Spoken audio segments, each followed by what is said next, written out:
it's not to constitute, it is not to oppose your plan. During the hearing, we will be taking notes, so both Alex and I tend to go on our mute.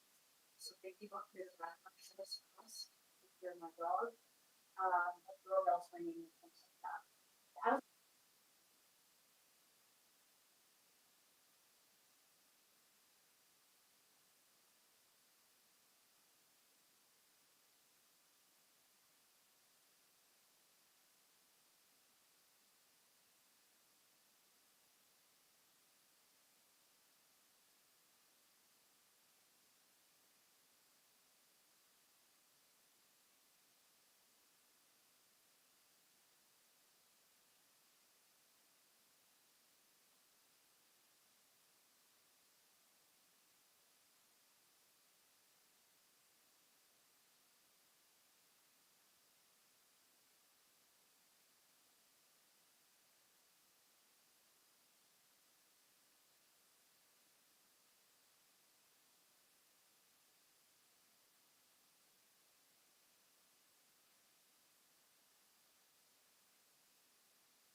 Good morning, everyone. Welcome to the Urban Planning Meeting of June 15th, 2021.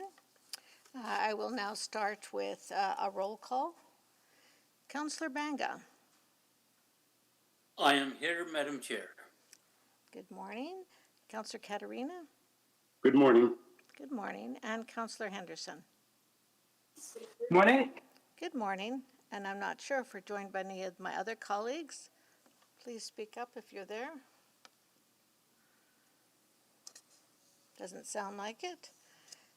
So we will get going. I just wanted to acknowledge that we are on Treaty 6 territory, the home of a diverse Indigenous people, the Métis and the Inuit.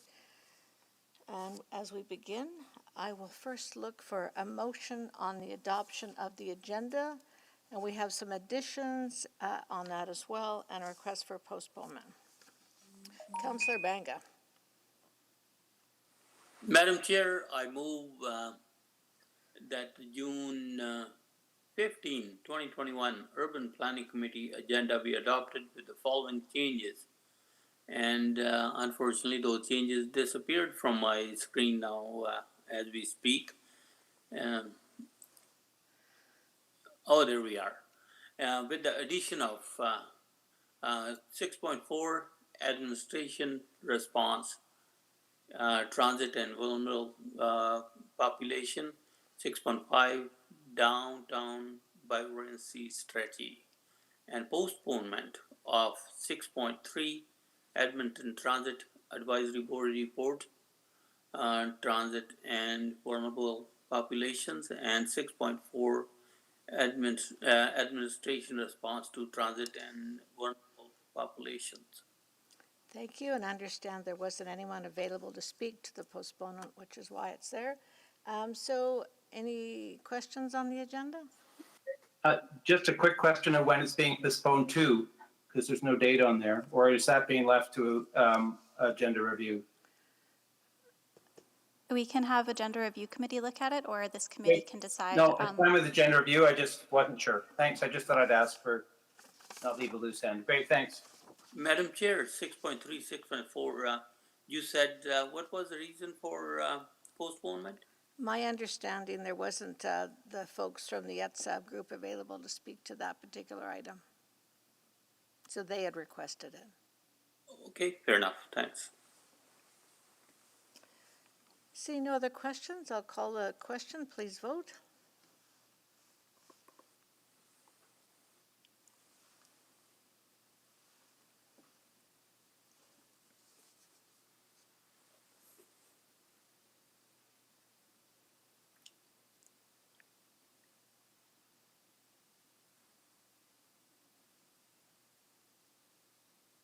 Do we have all the votes?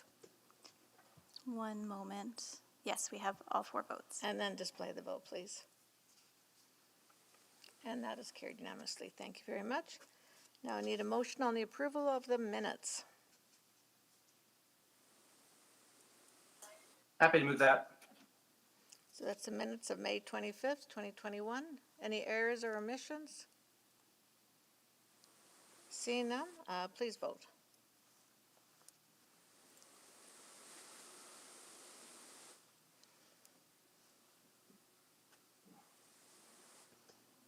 Just waiting for Councillor Banga's vote.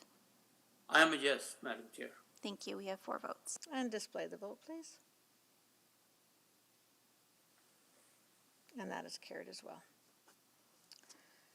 We do not have any protocol items. Now we can do selection of items for debate.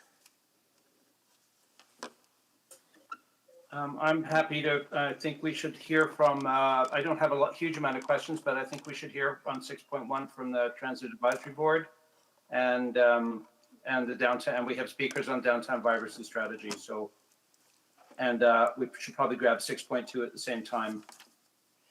So 1, 2, to go and with 6.1. 5. Okay, that's everything, so that's all we need.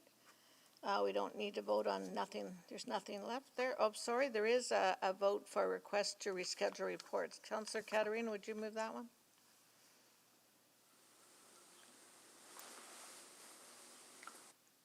Yeah, Madam Chair, I'll move, I'm looking for here, reschedule which report? 5-1. sorry,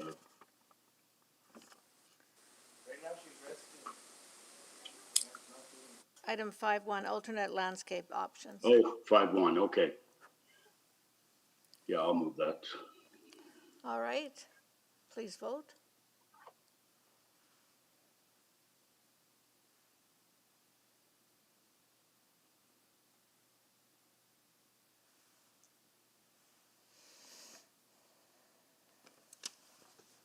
And we're just waiting for Councillor Banga's vote.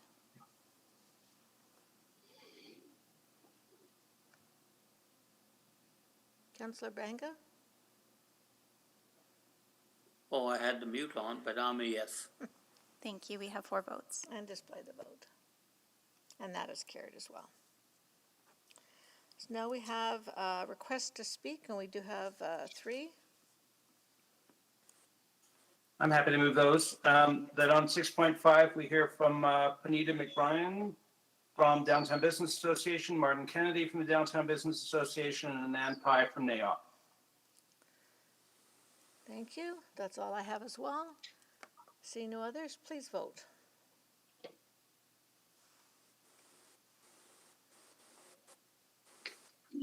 I'm a yes. Thank you, Councillor Banga. We have 4 votes. Thank you, and display the vote. And that is carried. So now we have requests for time specific. Well, the first item will be the Edmonton Transit, which they've requested anyway.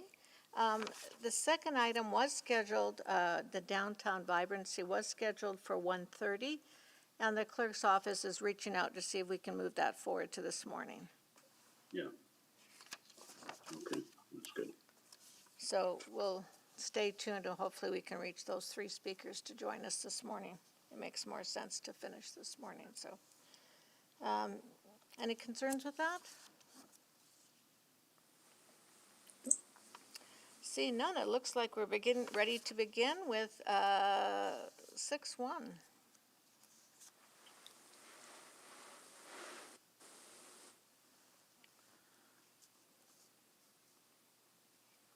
Please go ahead.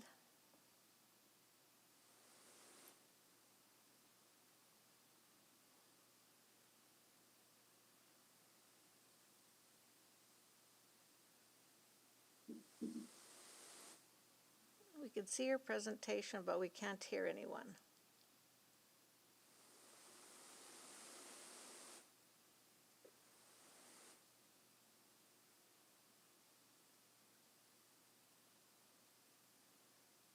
Madam Clerk, are we having some technical difficulties? I'm just double checking now if we could just take a short minute to make sure we have the appropriate people on the line. Please stay tuned.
The clerks have requested a short recess while they try to get hold of the speakers under 6-1, so we'll take a few minutes. So grab a cup of coffee, whatever you need to do.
Good morning, councillors. Are we able to start? We're just going to reconvene in about 1 minute, so thank you. Please hold on.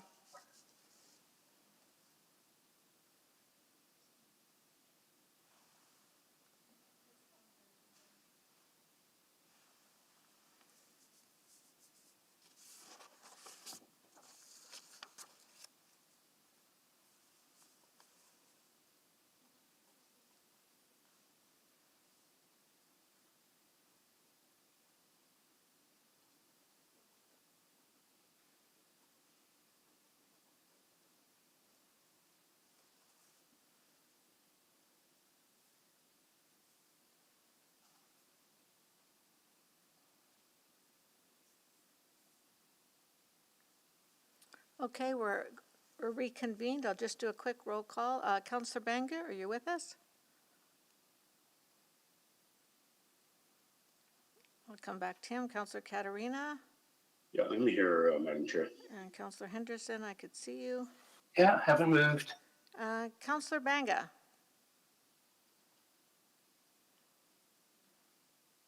I'm here. Okay, perfect. All right, and our speakers under 6.1 are here for the Edmonton Transit Service Advisory Board. You may begin any time. Great, thank you, Councillor Esslinger. Good morning, and thank you very much, members of council and members of the Urban Planning Committee. My name is Jared Esslinger, the subcommittee lead on the Edmonton Transit Service Advisory Board, and our work on inclusive transit, Black, Indigenous, and people of color, or BIPOC experiences. I'm also here with our interim chair, Lindsay Vanstone, and we're happy to present to you today. As a member of the Métis Nation of Alberta, I'm happy to discuss our board's findings and report of the experiences of Black, Indigenous, people of color while riding on and working for Edmonton Transit Services. I'll be happy to answer any questions you may have at the end of the presentation. First, I would like to acknowledge the work and insight provided to our group by Faisal Kiramura, who is the Vice Chair of the City of Edmonton's Anti-Racism Advisory Committee. Faisal's knowledge and guidance greatly helped our volunteer-led committee of transit enthusiasts construct the report in front of you today. Secondly, as a disclaimer, due to workload concerns and mandate creep, we're only able to look at this matter distinctly from a BIPOC perspective.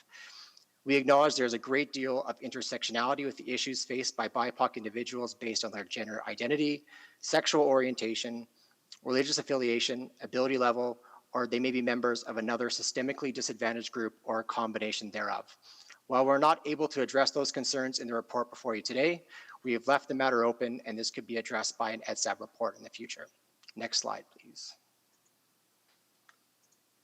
So as a bit of a background, our work on this initiative grew from the events of summer 2020 and the Black Lives Matter protests across the world that shed light on some of the systemic challenges that Black, Indigenous, and people of color face across the globe on a daily basis.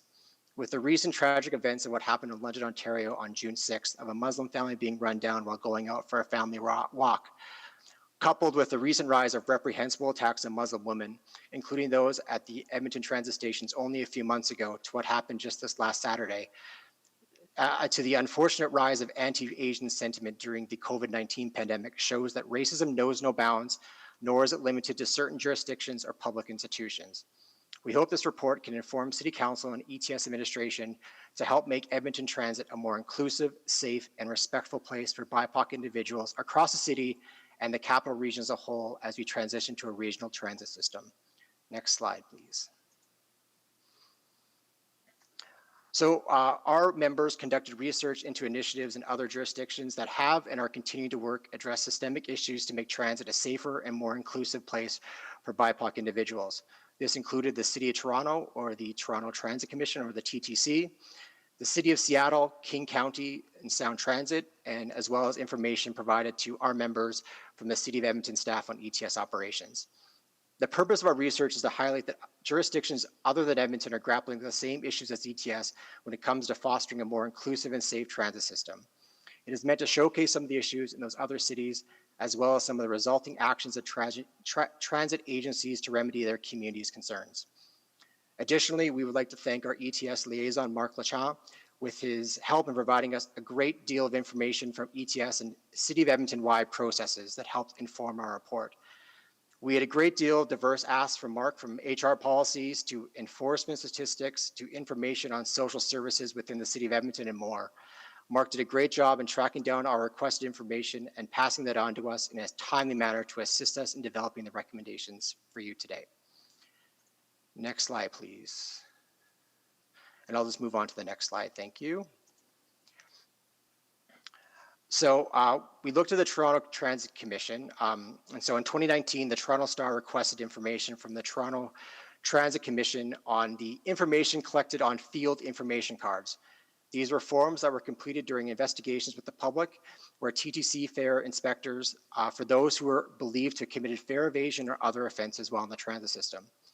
In this investigation, the TTC acknowledged that cards would be completed as a formal caution in lieu of charges and filled out if there were reasonable grounds that a offense was committed.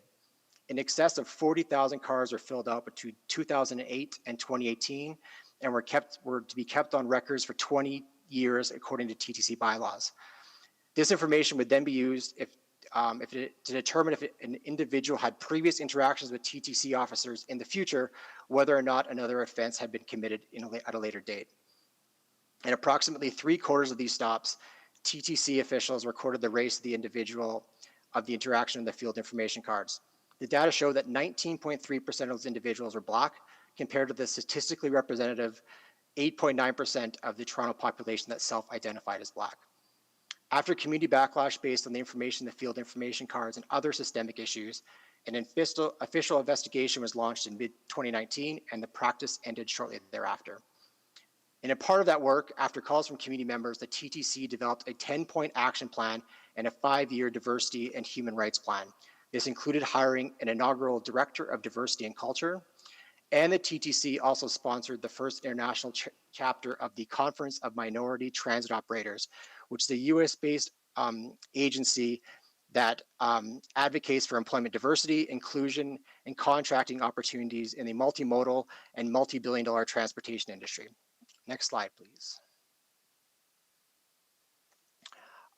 We also looked at the City of Seattle and Sound Transit. So an investigation by the Seattle Times in 2019 found that only 9% of riders of Sound Transit's commuter trains are Black. Almost 22% of all persons ticketed for fare evasion were Black. Furthermore, the likelihood of a Black rider was less likely to receive a warning for a fare evasion, but substantially more likely to receive a ticket or a misdemeanor theft charge.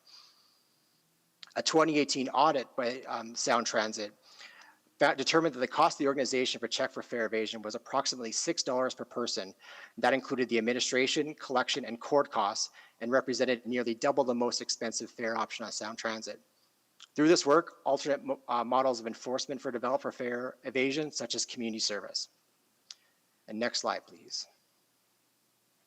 So when it comes to our analysis of Edmonton Transit Service, EDSA members wanted to incorporate firsthand lived experiences of Black, Indigenous, and people of color riders and staff on Edmonton Transit. A sample of those experiences can be found in the attachments to our report. You can see a couple of the few highlights of what we saw through our work, which was largely done through social media and in-person interviews with people while on transit, sort of obviously done in a safe and socially distant fashion. So some of the stories we heard span the spectrum from small microaggressions of hearing stories of not letting a Black, Indigenous, or person of color sit next to them on the bus, or getting up when someone came near them. There are perceptions that BIPOC individuals are more targeted by transit peace officers when it comes for checking for fares on LRT. And we even heard anecdotal stories from Edmontonians who had changed their work schedules to travel at non-peak hours to avoid having to deal with issues such as having a seat and not having to deal with people unwilling to let them sit next to them while on the bus or the train. Furthermore, we heard more substantive abuses such as being called racial slurs, and from our research, very often being told to come back where they came from, in addition to being assaulted for speaking their native language to another rider and being told that they should be speaking English while in Canada. This also does not stop with just riders. We also heard from ETS operators who often face racial slurs when asking individuals to pay for their transit fare in fare disputes. Next slide, please.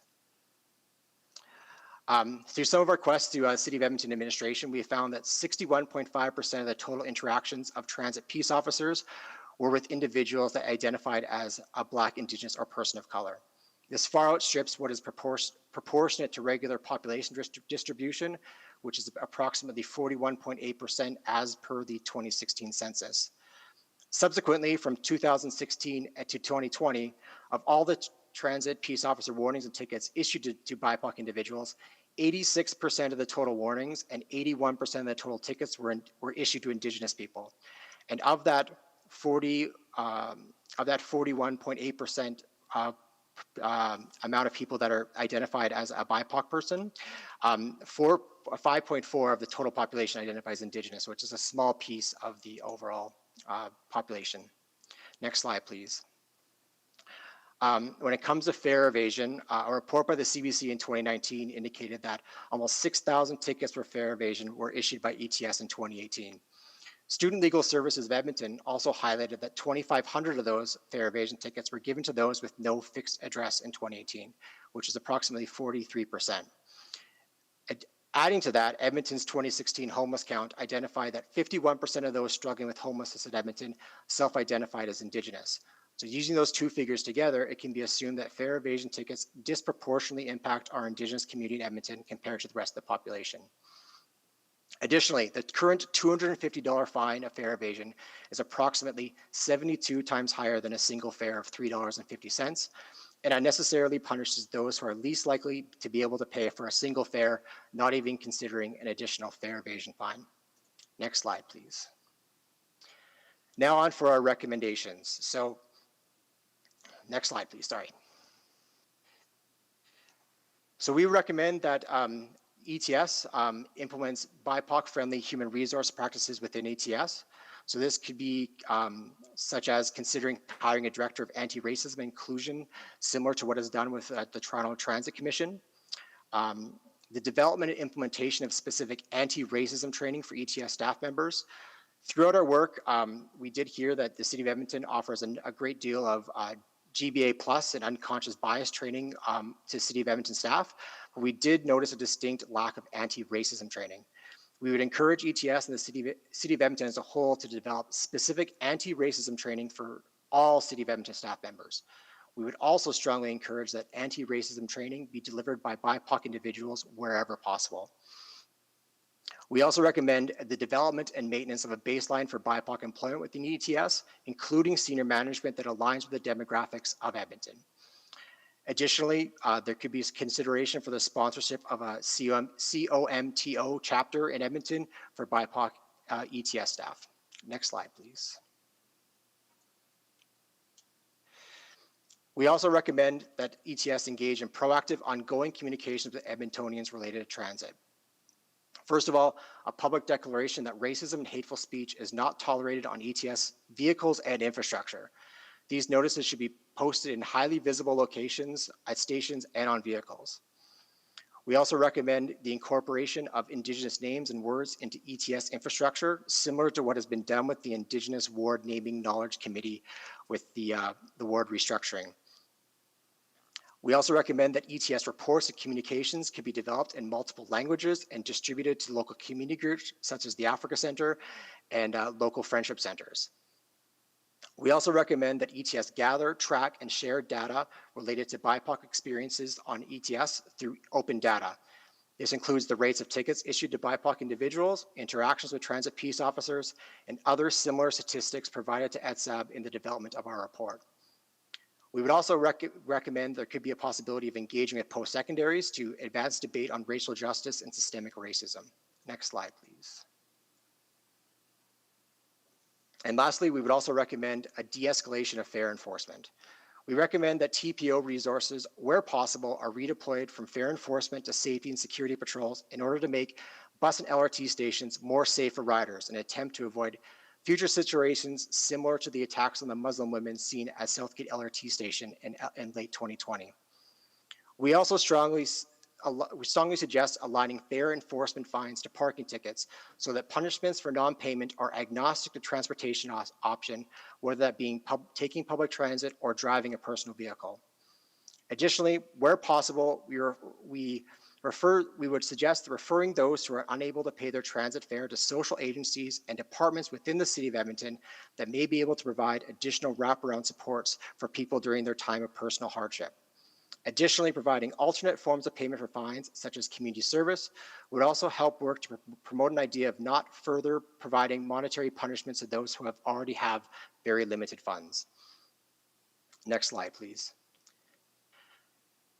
And on this slide here, this is just, I think, as we were doing our work, I've sort of firsthand experiences of Black, Indigenous, and people of color riding on Edmonton Transit. I'm leaving you with a quote I'll read here that I felt was, I think, sort of is kind of the mission that we're kind of working at here. So now, while racial slurs are not quantifiable, say like he slapped her in the face 3 times, the emotional damage is irreparable and lasts a lifetime. Black, Indigenous, and people of color are as entitled to everyone else's as long as we've paid our bus fare to enjoy a racism-free environment on the bus or LRT. ETS needs to put policies in place where there are tangible consequences for racial harassment, racial profiling, and the use of derogatory terms on public transport. This is the humane thing to do. Apologies do not work as the damage lasts a lifetime, and this was the lived experience of a young Black female transit user. Next slide, please. And lastly, as some of you may or may not know, our board recently provided City Council with a letter encouraging Council to rename the Grandin Government Station LRT station, as well as to advocate the removal for the mural of Bishop Grandin from the station. So on behalf of ETSAB, I'd like to commend the City of Edmonton for their swift and immediate action related to renaming Grandin Station and the removal of the mural from the downtown LRT station in light of the discovery of 215 Indigenous children found in unmarked graves at the site of a former residential school in Kamloops, BC. Personally, speaking as an Indigenous person, the mural in question evoked a very bitter emotion for me every time I entered the station, even when coupled with the additional murals added in 2011. I always felt that my personal reaction to the mural was counter to the feelings that public art are meant to elicit to the public, and I'm very happy to see that distinct action is taking place.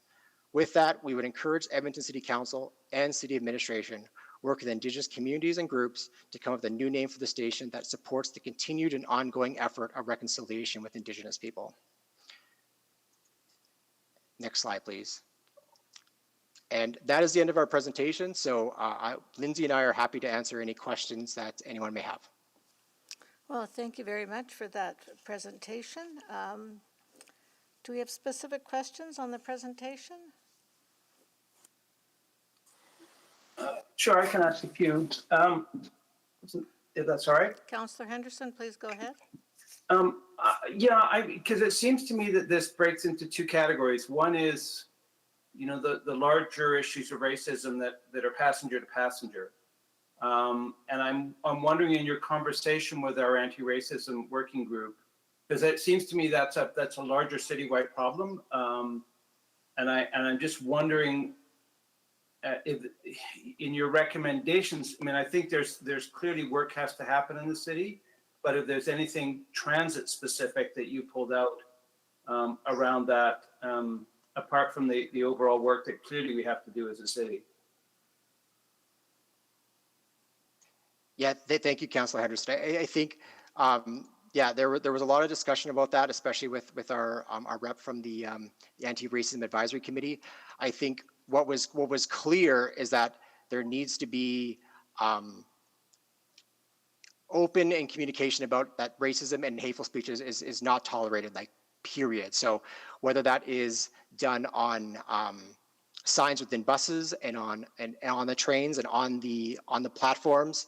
But I think, you know, going along or having, you know, we talked about having it possibly being played over the speaker that, you know, this is meant to be an inclusive space for people and that hateful speech is absolutely, there's a zero tolerance policy for that. So I think that is the sort of specifically from a transit perspective. Admittedly, we did struggle with this of sort of compartmentalizing the sort of wider issue with racism that we all feel in the city of Edmonton to specifically transit-related items, and I think there's a lot of interaction between what's going on overall with the city of Edmonton and transit. So we did struggle with that, but I would highlight that as being one specific action that could be done that would be sort of work towards making it a more inclusive place. Did you find any evidence if that kind of campaign makes a difference? Not necessarily, but I think, you know, in working with our members on the committee that are that self-identify as BIPOC individuals, they had indicated that would go a long way in making the space feel safer for them. Okay, so although it may, sadly, it may not decrease the kind of events, but it would give some confidence to the riders that Weaver had their back. Suppose whether or not that confidence is well founded or not, it's another reason. That's an interesting point. Yeah, I mean, I think I'll ask a whole bunch of questions, I think, of administration in terms of what we're doing in terms of our own response, which clearly we have more control over. I had one other quick question because it's, two questions. I'll ask them both together. One is if we've seen any increase, if you had any chance to see if there's any increase in incidents in the last year and a half. I'm guessing these things tend to get worse in times of stress, sadly, which is why we're seeing more of it, or maybe we're getting more reported. I don't know if you had a chance to look at that. And then the other question that's linked to the data piece is, I think it'd be interesting. I'm not convinced that our transit users are a complete subset for the city. So do we have a sense of the proportion of ridership, which is BIPOC, over overall transit ridership? Because I think, you know, that would help understand if there's something specific happening here that also may be different from what's happening citywide. Yeah, thank you, Councilor Henderson. I think those are some good questions. Admittedly, I think, you know, in our work with the city of Edmonton, we did receive a lot of data. I don't necessarily think that we were able to determine whether or not there has been an increase of events. But I think what we did notice is there is a bit of a gap on the data that is available. And I think, you know, having more data available to both ETS and, you know, an advisory board such as ourselves would allow us to do that interpretation at a future dates. But I think having more data would be better. Yeah, it's just in terms of our response to if we find out, it may be possible that there is that the bias that we perceive is there is because we're assuming that we have the same proportion of BIPOC and people in the city as we have on ridership, and that may be skewing our numbers a little bit. I think it's important to understand that to make sure we're not chasing. Yeah. Anyway, I'll ask that question of administration. Thank you. Thank you very much. I will go to Councillor Banga from the committee. Madam Chair, Councillor McKean can go first. I'll get one after. Okay, Councillor McKean, Councillor Banga's deferring to you. Thank you. Thanks, Councillor Banga. Chair, really good presentation, and both Councillor Banga and I are the liaison to the Anti-Racism Advisory Committee, and I can tell you this is a daunting task, very complicated. Couple things I wanted to ask you about. I don't know if you're aware that there was a motion passed by council to look at our public places bylaw and potential fines or enforcement of incidents that don't reach the level that the police feel is a hate crime. And do you think enforcement is a critical part of trying to change culture or change attitudes over time? I mean, we obviously would be trying to do it in a more positive ways, but what do you think about enforcement as well? Cracking down on people who would use racial slurs in a transit station, for example. Thank you, Councillor McKean. I not necessarily speaking on behalf of ESSA, but speaking as an individual, I think enforcement is very important. I think there, in my personal opinion, there needs to be a zero tolerance policy on racism and all hateful speech. So I think, you know, there needs to be mechanisms in place to let people know that kind of behavior is not acceptable, whether that's done from a monetary perspective or through other avenues. But I think enforcement absolutely is very important to make people feel that it's a safe environment and prevent those incidents from happening. Yeah, it was interesting. The chair of the Anti-Racism Advisory Committee asked, and it was included in the motion that some form of, I'm going to forget the word now, but it not necessarily be a fine, but an opportunity to educate. Restorative justice, I think that's the term we used in the motion. And I think, you know, what I've read about some of these incidents is some of the people who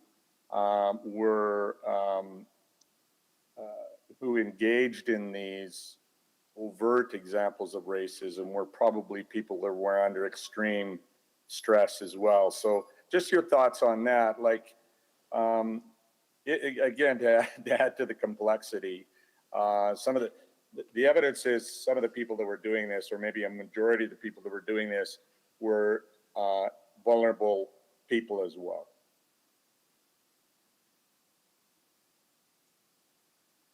Yeah, I think that's fair. I think, you know, it's easy to look at it in a vacuum, but obviously, you know, there could be other mitigating factors there as well. So I think, you know, I would defer to those on the Anti-Racism Advisory Committee that know a lot more about these issues than myself, who's just, you know, a transit enthusiast that's tried to do our best to sort of make you know, ETS a more inclusive place.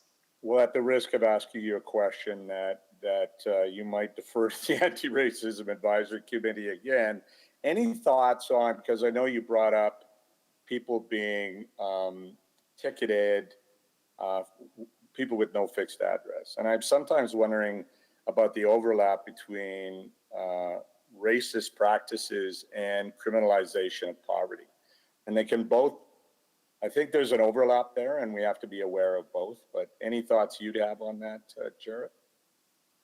I am in agreement with that. I think there is some overlap, and I think our work that we have done on that sort of thing, I think we at wherever we can, I think we need to avoid the criminalization of poverty, as you said. Is sort of thing. I think it is in this work of we don't want to, you know, punish people for not having the funds to pay for a single-use fare, and further penalizing them and put them in a perpetual cycle of trying to figure out where, you know, where that next $20 is going to come from.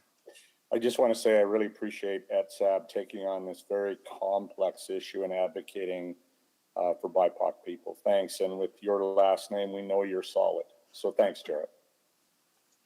Thank you, Councillor McKean. Thank you, Councillor McKean, and we'll go to Councillor Banga. Thank you, Madam Chair. A couple of questions. I think the first one is probably in the same line of questioning as Councillor Henderson's.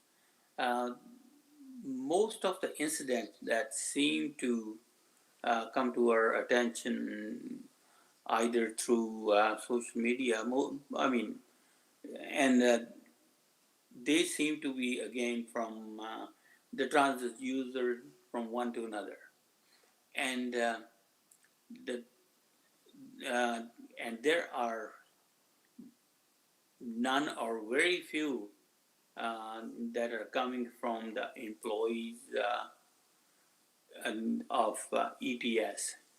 I know you guys did recommend that ETS employees they should be all get that training there. In your mind, is it efficient use of the resources to work on something that is actually not a problem? Thank you, Councillor Banga. I would argue that any training when it relates to anti-racism makes for a more inclusive workforce. So I would strongly advocate, even if there aren't necessarily instances of having ETS staff members being overtly involved in situations of, you know, racist speech and whatnot, sort of thing, having a more knowledgeable and aware workforce of what racism is, I think would have benefits to the organization that probably far outweigh what the cost of that training would be. Okay. Then when we're talking about hate crimes, whether an incident is considered as a hate crime or falls into that category there, in that, I know there are a few options. I mean, we said you can ban that person, you can fine them, you can refer them to restorative justice. And there's a whole spectrum of things that you could have. I guess it's a punitive measure anyway, whether it's time, money, and or um, whatever. So in that case, if you have a zero tolerance policy, first of all, zero tolerance, what do you do to this individual, or what has been the practice of Toronto and Seattle with their experience? Yeah, thank you, Councilor Benga. I don't necessarily know what has been done in other jurisdictions when it comes to a zero tolerance policy, but in sort of discussions with our working group, that was determined that was sort of the, you know, public communication is the way to go on educating people that um, these are not acceptable on public transit. And if there is someone who is, using a racial slur to refer to someone, like, they will be either removed from the bus, or there will be transit peace officers that will deal with them accordingly.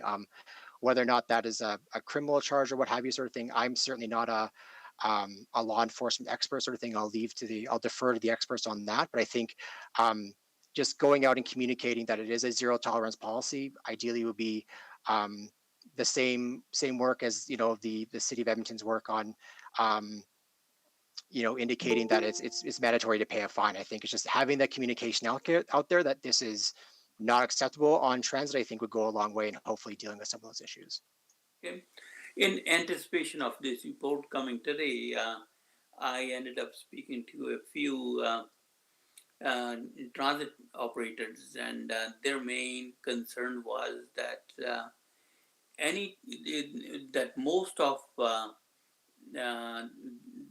most of the issues come up when they're asking somebody to, deposit the fare. That's between a passenger and a transit rider. But as far as just the passengers, between passenger and passenger, it's concerned, the drivers are not instructed to, I guess, be the middle people. They are, they sure let their dispatch know that this person is causing ruckus or doing whatever, but by the time they end up showing up, either an inspector and or TPO, these people are long gone. So, but in the meantime, what do you do to? I just want to get your feeling on it. What can be done? Yeah, thank you, Councillor Bank. Yeah, we as at SAB, we often hear sort of similar situations through our union rep on the concerns that transit drivers have in enforcing fares, especially on buses. And we would never advocate that that drivers be the ones interfering in that. They're paid as a driver, and they're not a enforcement officer. So ideally, if you're redeploying transit peace officers from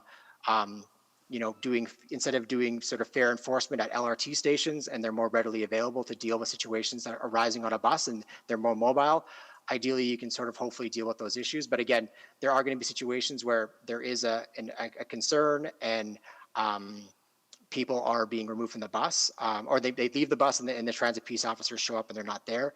But I think it's also a matter of empowering other Edmontonians to also work together. There's a zero tolerance policy on racism, and when someone is being racism, I think people are being racist, I think it is up to the rest of us to stand up to that and being like, that's not acceptable, you need to get off the bus. So hopefully, we can also work with the rest of Edmontonians to build an environment where it's not up to the bus driver, it's the rest of us to make sure that that person's being told that's unacceptable.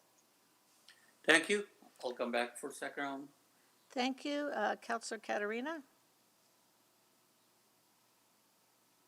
Thank you, Madam Chair. Jared, thanks for the report on this. And I guess just the mechanics of it, and I think your last comment to Councillor Banga maybe answered my question.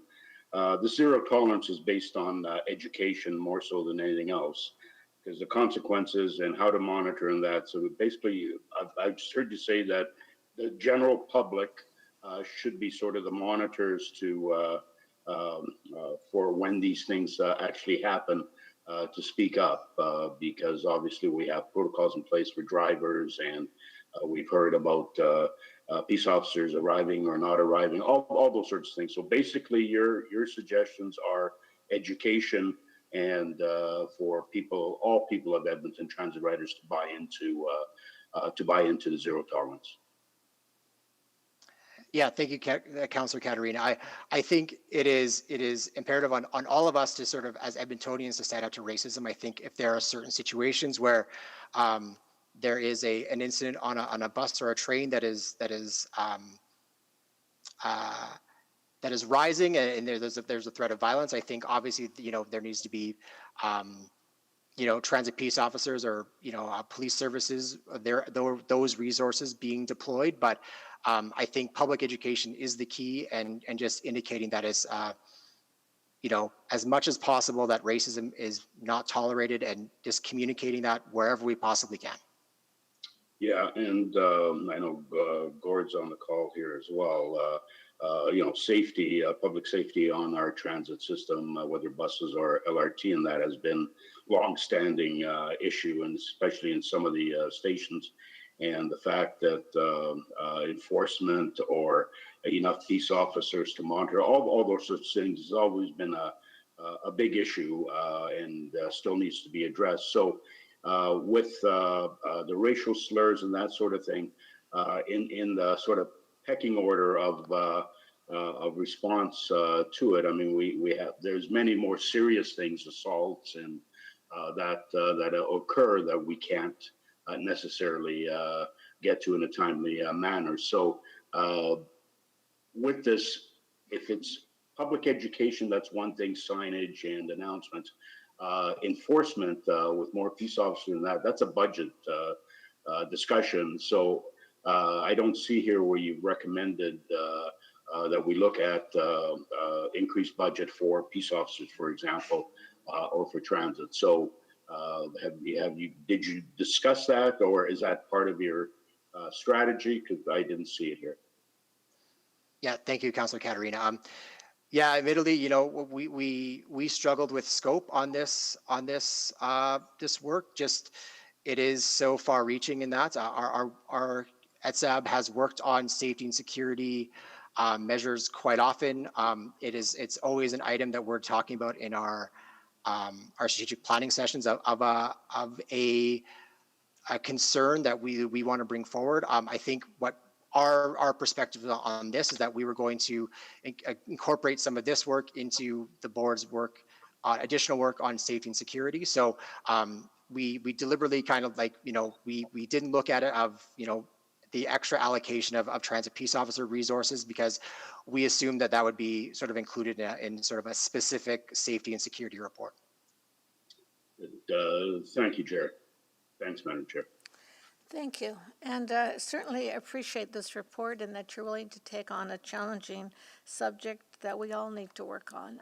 I just had a couple specific questions on your recommendations, because one of your recommendation was translating ETS community reports into various languages.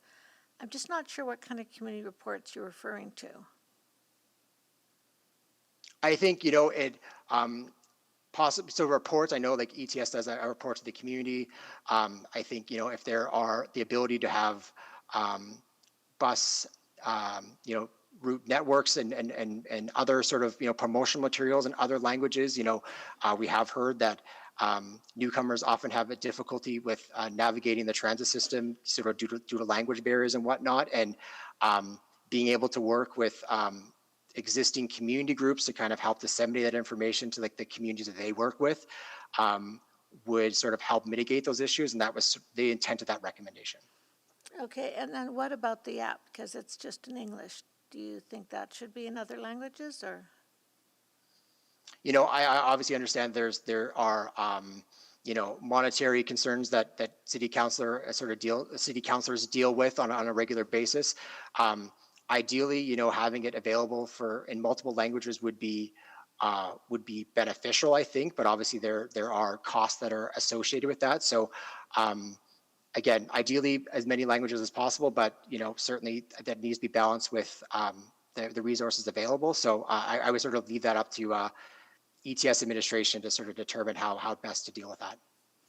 And I appreciate that. I mean, but if we have to strive towards something like we are with safety, it's an ongoing investment. If that's something that's going to help, we really need to understand that. My final question is really about, and I think the administration will come back. It's that whole idea of the bystander and how do we get people motivated to speak up. And really appreciated your comments on that. And I think we're going to hear a little bit more about that. Are you looking, you mentioned specific engagements for the drivers, but are you aware of anything that we can use to help train people to be more engaged and to stand up? Yeah, thank you, Councilor Esslinger.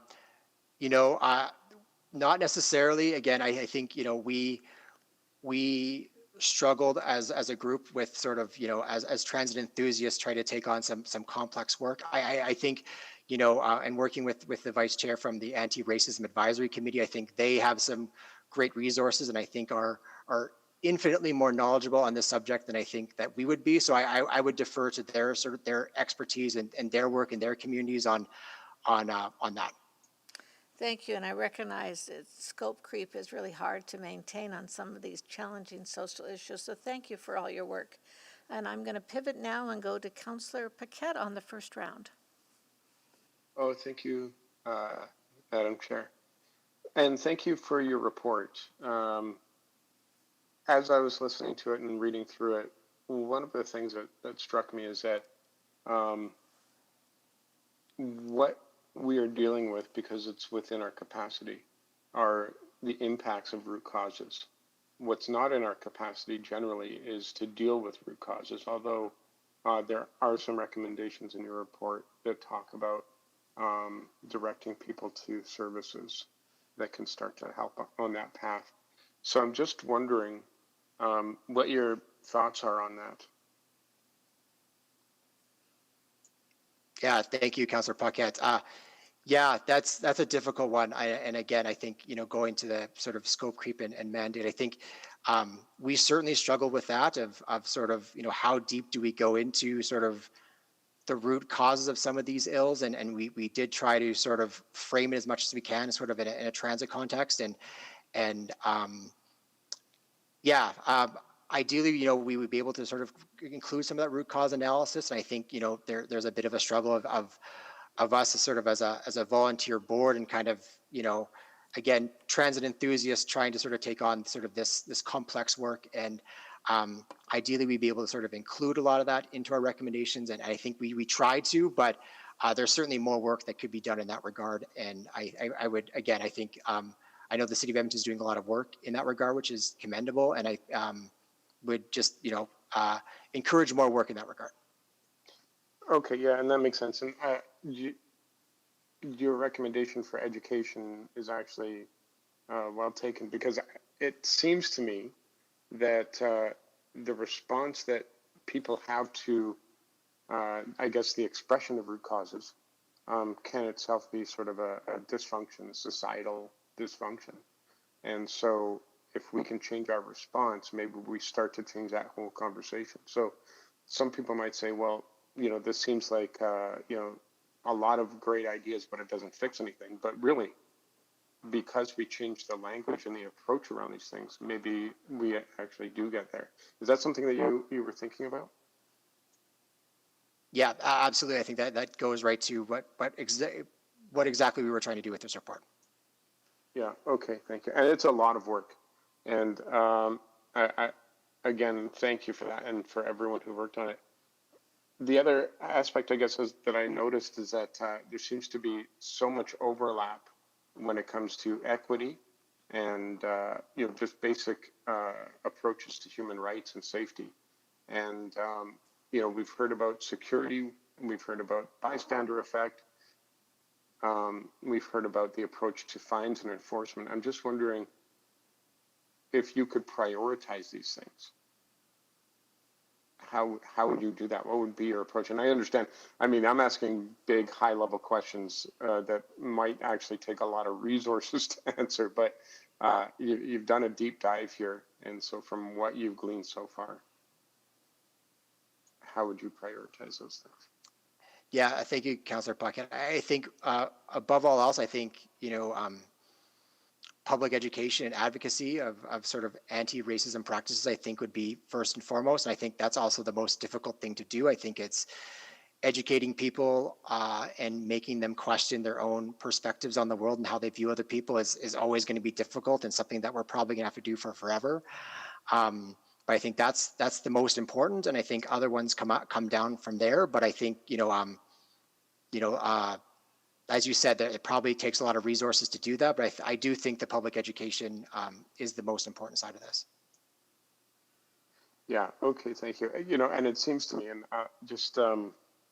maybe you found this in your research, because the impression I got from your report is that if we start to do these things, and at first you might not see a lot of change. You might see overnight, but I kind of doubt it. But you might not see a lot of change, but over time you will see that change. And then all these other questions around safety, around cleanliness, around all sorts of things start to answer themselves in a way as the behavior expectations change and how we approach issues change.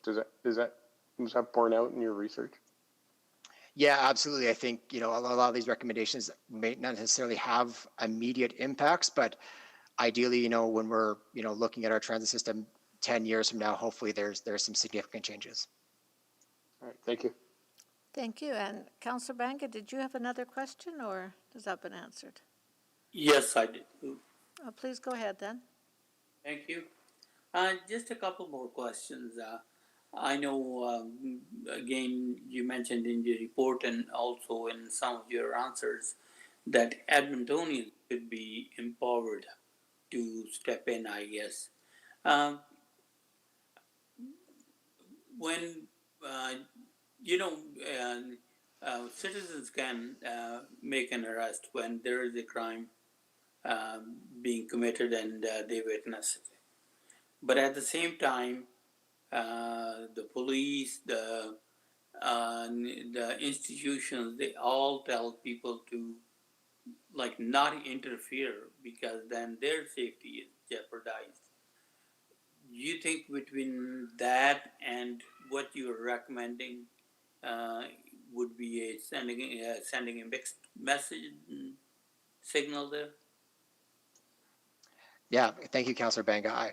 I certainly understand. Yeah, there is some complexities in that. I think, there is a difference, I think, between, standing up for someone who is being, having a racial slur hurled against them, to, confronting someone that is, looking at possibly punching someone. I think it's a matter of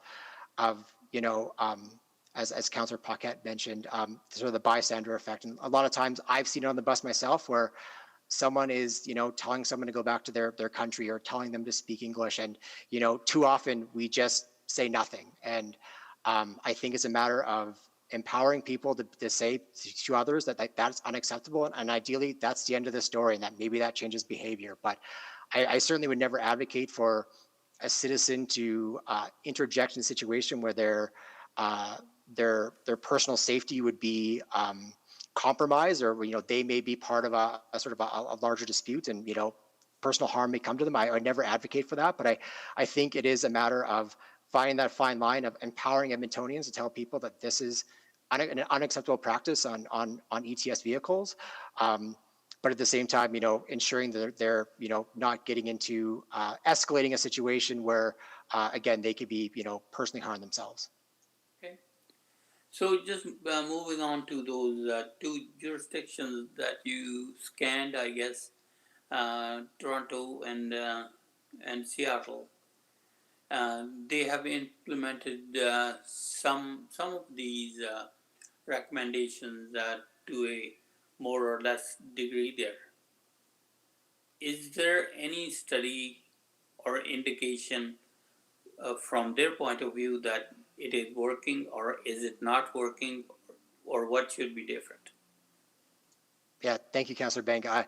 I think, to one of the previous questions, I think, we're a lot of these transit systems are dealing with systemic issues where there may not necessarily be immediate successes seen.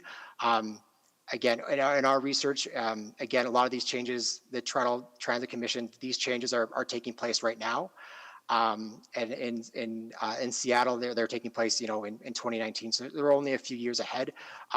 We didn't necessarily see any data that has proven that, that this initiative is better than the other one, or there's been a substantial increase. But again, I think our research was meant to highlight that, there are other jurisdictions that are facing similar issues as ETS, and that, what some initiatives they have done themselves to kind of help deal with some of the community concerns that they have heard from their constituents.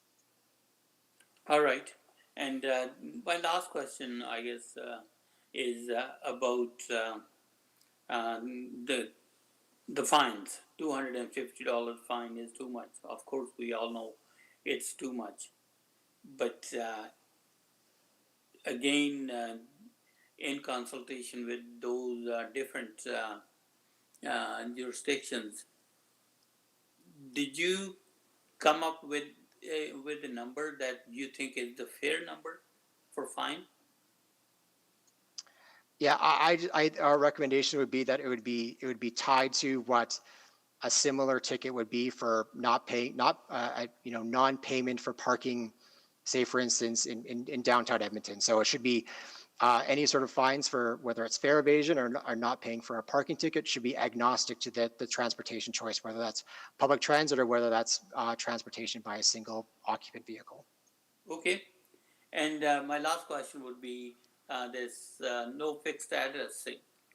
How do you think we should go around this obstacle? I mean, if I am going on the bus there, I tell them I don't have an address. And there's no way for anybody to say or get my address. Then how do you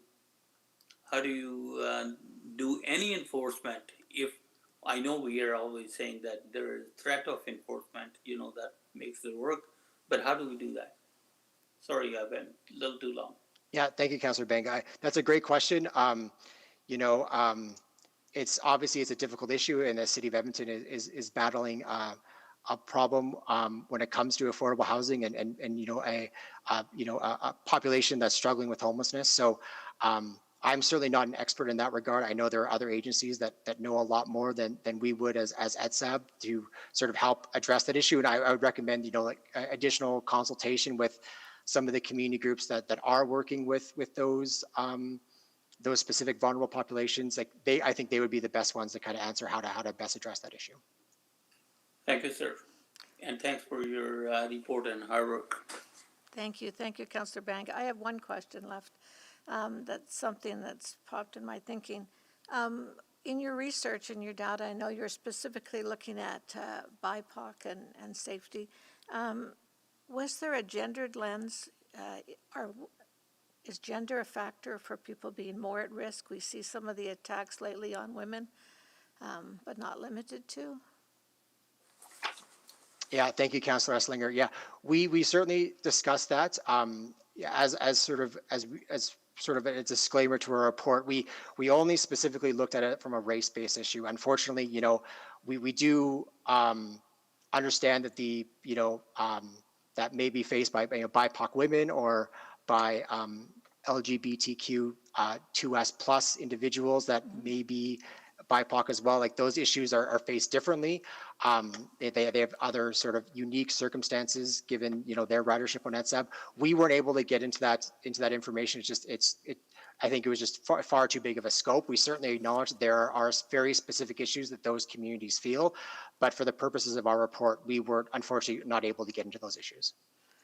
Thank you, and thank you for all the work. I mean, it's a big subject, and you're able to really work through that, so I appreciate your report. At this point, I see no more questions, so I'm going to entertain a motion to receive for information. So moved. Thank you, and I will, any people speaking to it, seeing none, I will call the question. Please vote.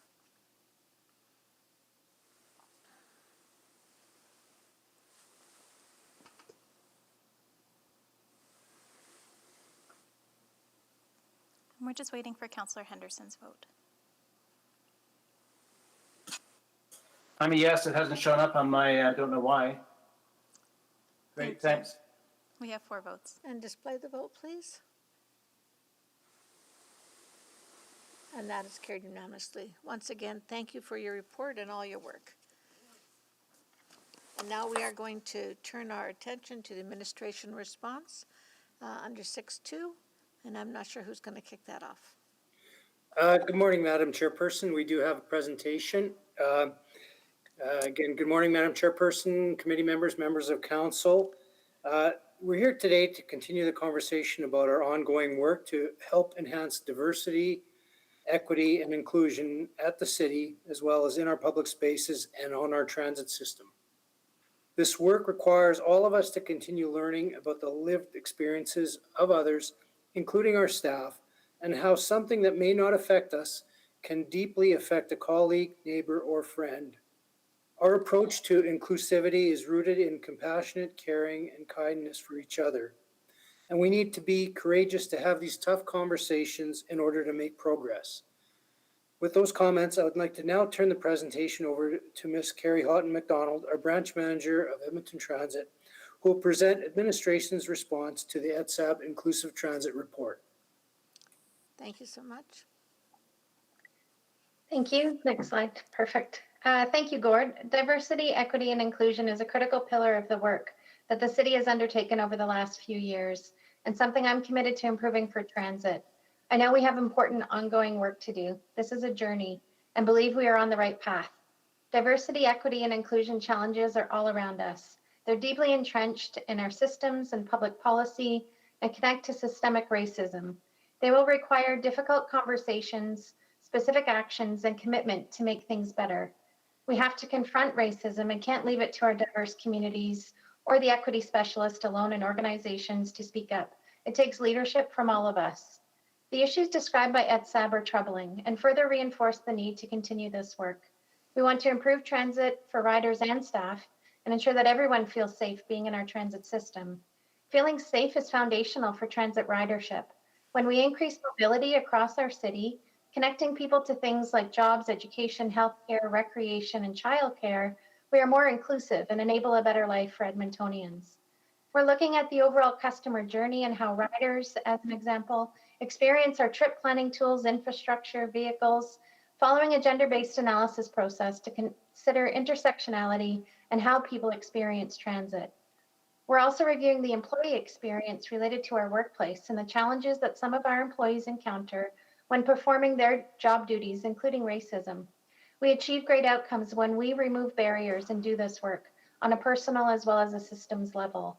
I'm now going to talk about the specific recommendations that ETSAB shared with us, our response and opportunities, and I want to thank them for their work. This was really important for us and we look forward to moving it forward. Next slide, please.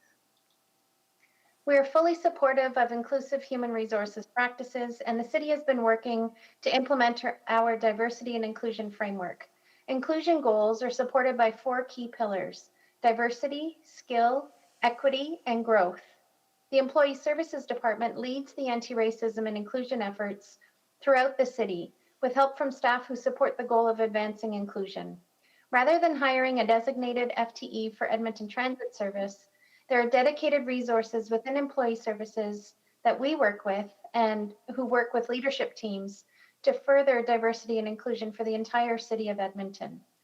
Anti-racism strategies are underway at the city, and all senior leaders and administration have completed anti-racism training. This training is instrumental in helping to drive change and will cascade to staff. On a personal level, this training really changed my thinking and has given me a deeper understanding of the anti-racism work that we need to do. Training is currently being developed for all city staff and will be launched in the next month in July. In addition to our work in the City of Edmonton, Transit is also heavily involved in work through the Canadian Urban Transit Association. I'm the National Chair of the Workforce Committee, and we've been collaborating with COMTO to explore partnership opportunities to support their work and connect to the network of transit professionals in Canada. Now turning to recruitment, in December 2019, the city implemented a voluntary self-identification diversity survey as part of the hiring process. At the time of application and onboarding, candidates and new employees are invited to voluntarily self-identify their gender, race, disability status, age, LGBTQ2S+, and veteran status. Although this information is kept confidential and does not impact their candidacy, the city uses the data to reduce barriers and enhance inclusion in our hiring processes. I've spoken before about the need to build diverse and inclusive workplaces. Our public service really should reflect the diversity of the communities we serve, and we need better diversity at all levels. I'm proud to be the first woman at the helm in the 110+ year history of transit in Edmonton, and I hope we don't need another 110 years before seeing a more diverse workforce. Next slide. As noted in the city plan, being inclusive and compassionate means we are rooted in efforts to improve equity, end poverty, eliminate racism, and make clear progress towards truth and reconciliation. This work is complex and multifaceted, requiring layered approaches. In addition to the city plan goals, we have zero tolerance for any form of racism, hate, or harassment on transit. We agree with ETSAB about the importance of ongoing communications with our communities. As an example, ETS promotes safety campaigns and tools to help riders report harassment, whether it is witnessed or experienced. Reporting tools include our Transit Watch program, which has a discrete text message option that was developed based on feedback we heard from women and girls. We'll be further promoting our Transit Watch program through advertisements in our buses and trains, and I'm happy to report that those installations began the week of June 7th. Safety campaigns such as Let's Keep Each Other Safe serve as safety reminders and encourage riders to report suspicious activities. We're also working on a bystander awareness program. Administration will consider promoting these in multicultural communication channels and publications.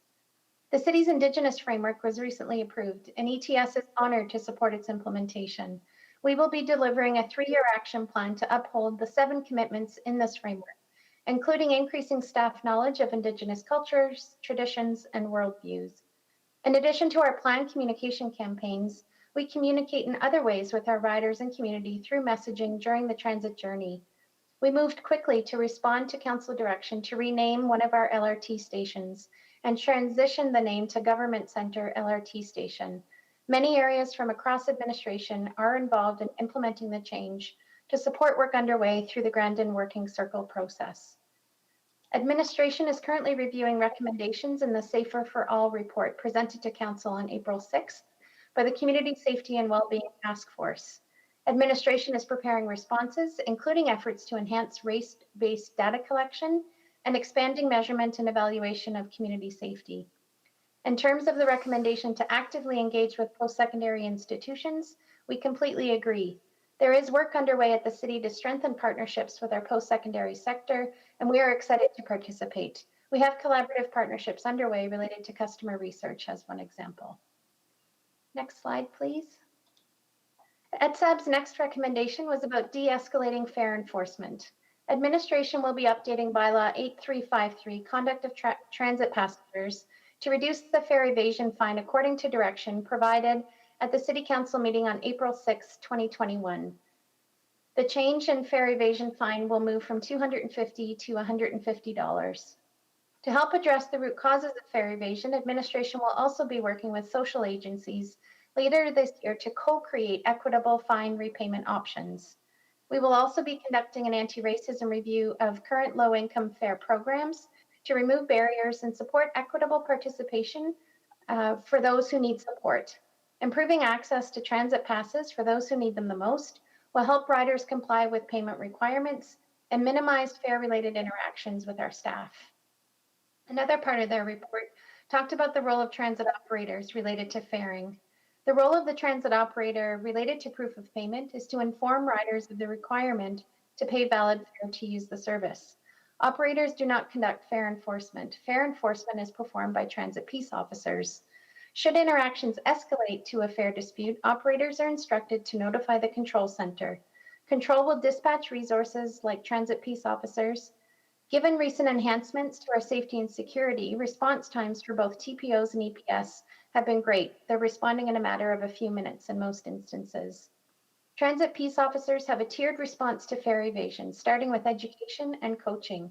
In order to accurately reflect the support that peace officers provide to vulnerable populations, data collection now includes the capture of interactions that result in well-being assistance or recommendations or referrals to social agencies as an alternative approach to the enforcement. Overall ticketing activity has decreased as we move towards providing more support and understanding root causes of fare evasion. Hearing stories of racist behaviors targeting riders as well as our transit operators was very troubling to hear. We collectively need to address racism and support racialized and diverse Edmontonians in safely participating in our communities, including our workplaces. And as an employer, we have a duty to protect our employees from harm. We clearly have more work to do, and it needs to be ongoing. Next slide, please. So what comes next for us? To build more equitable transit, we have to recognize that transit fits into a larger context and systems within our city. I know we have anti-racism work to do in ETS, both as an employer and as a service provider of public transit, and am committed to seeing this work through. Everyone needs to feel safe when interacting with public transit. It supports outcomes related to a vibrant, safe, and healthy city. As we move forward, our work in conducting gender-based analysis is more important than ever. We need to consider intersectional perspectives and how people are impacted as they navigate their journey with us. Administration has a report coming forward outlining a plan on community safety and well-being at the end of June as well. We'd like to thank ETSAB for their recommendations in their report, and we are committed to advancing these recommendations forward. In conclusion, I have colleagues from Employee Services as well as ETS with me here today. We'd like to thank you, and we're happy to answer any questions that you may have. Thank you very much for your presentation, and we probably will have questions, and I'll go to Councillor Henderson, who had selected this item. The first question is, some of the specific things in the report. Have we looked at, because I understand that we've done some more, and it's not generic advertising, but advertising about everybody being safe. You showed an example of that. But I'm wondering if we actually have done anything. I was intrigued by the idea of making some specifically anti-racist statements as part of our advertising, in as much to give the people on the bus a sense, that we have their back in a way. If that makes any sense? Yes, thank you, Councillor, for the question. We agree. We thought that was a helpful suggestion, and we're definitely going to incorporate that feedback as we design future campaigns. Also intrigued by the idea of considering audio announcements. So that's something that the team is taking back and will incorporate into our action plan. The other thing I'm curious about, and I know we've changed our protocol on this recently to really encourage people, if they're having a problem themselves, to use the app to report it, but I'm wondering if we've looked at encouraging others to do that. Because I think if you're in the middle of even a verbal attack, you're not in a good position to do that. And I'm wondering if people don't feel, if bystanders don't feel comfortable intervening because they're concerned about escalating or getting themselves into, whether or not that's something we should be encouraging them to intervene by using that app. And I'm not sure we're doing that right now. Any thoughts on that?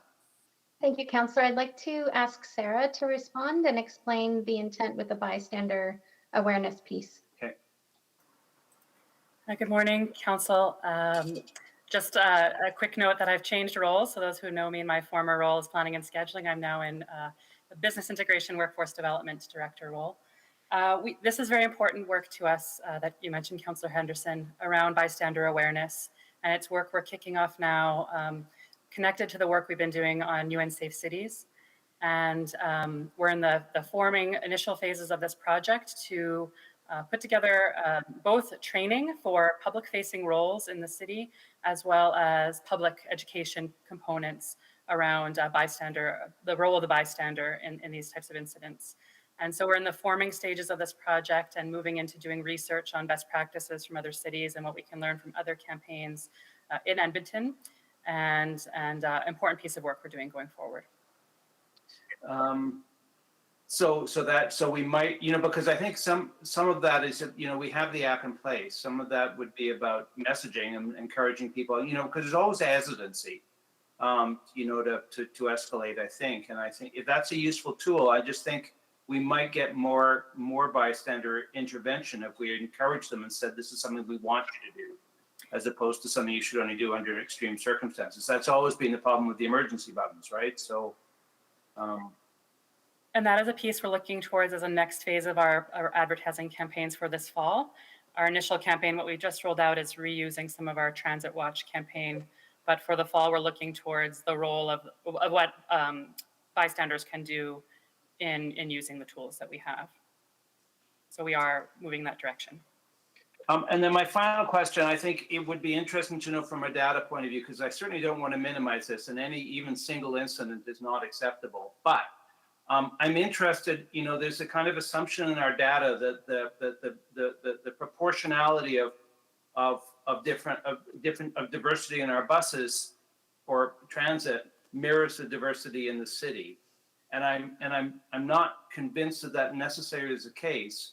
And in terms of our interventions and the interventions of our peace officers and those kind of numbers, which looks disproportionate, it'd be really good to have some data on that to make sure we're not chasing the wrong thing, if I'm making any sense. So I'm wondering if we have any data that actually understands, the proportionality of who's using our transit system.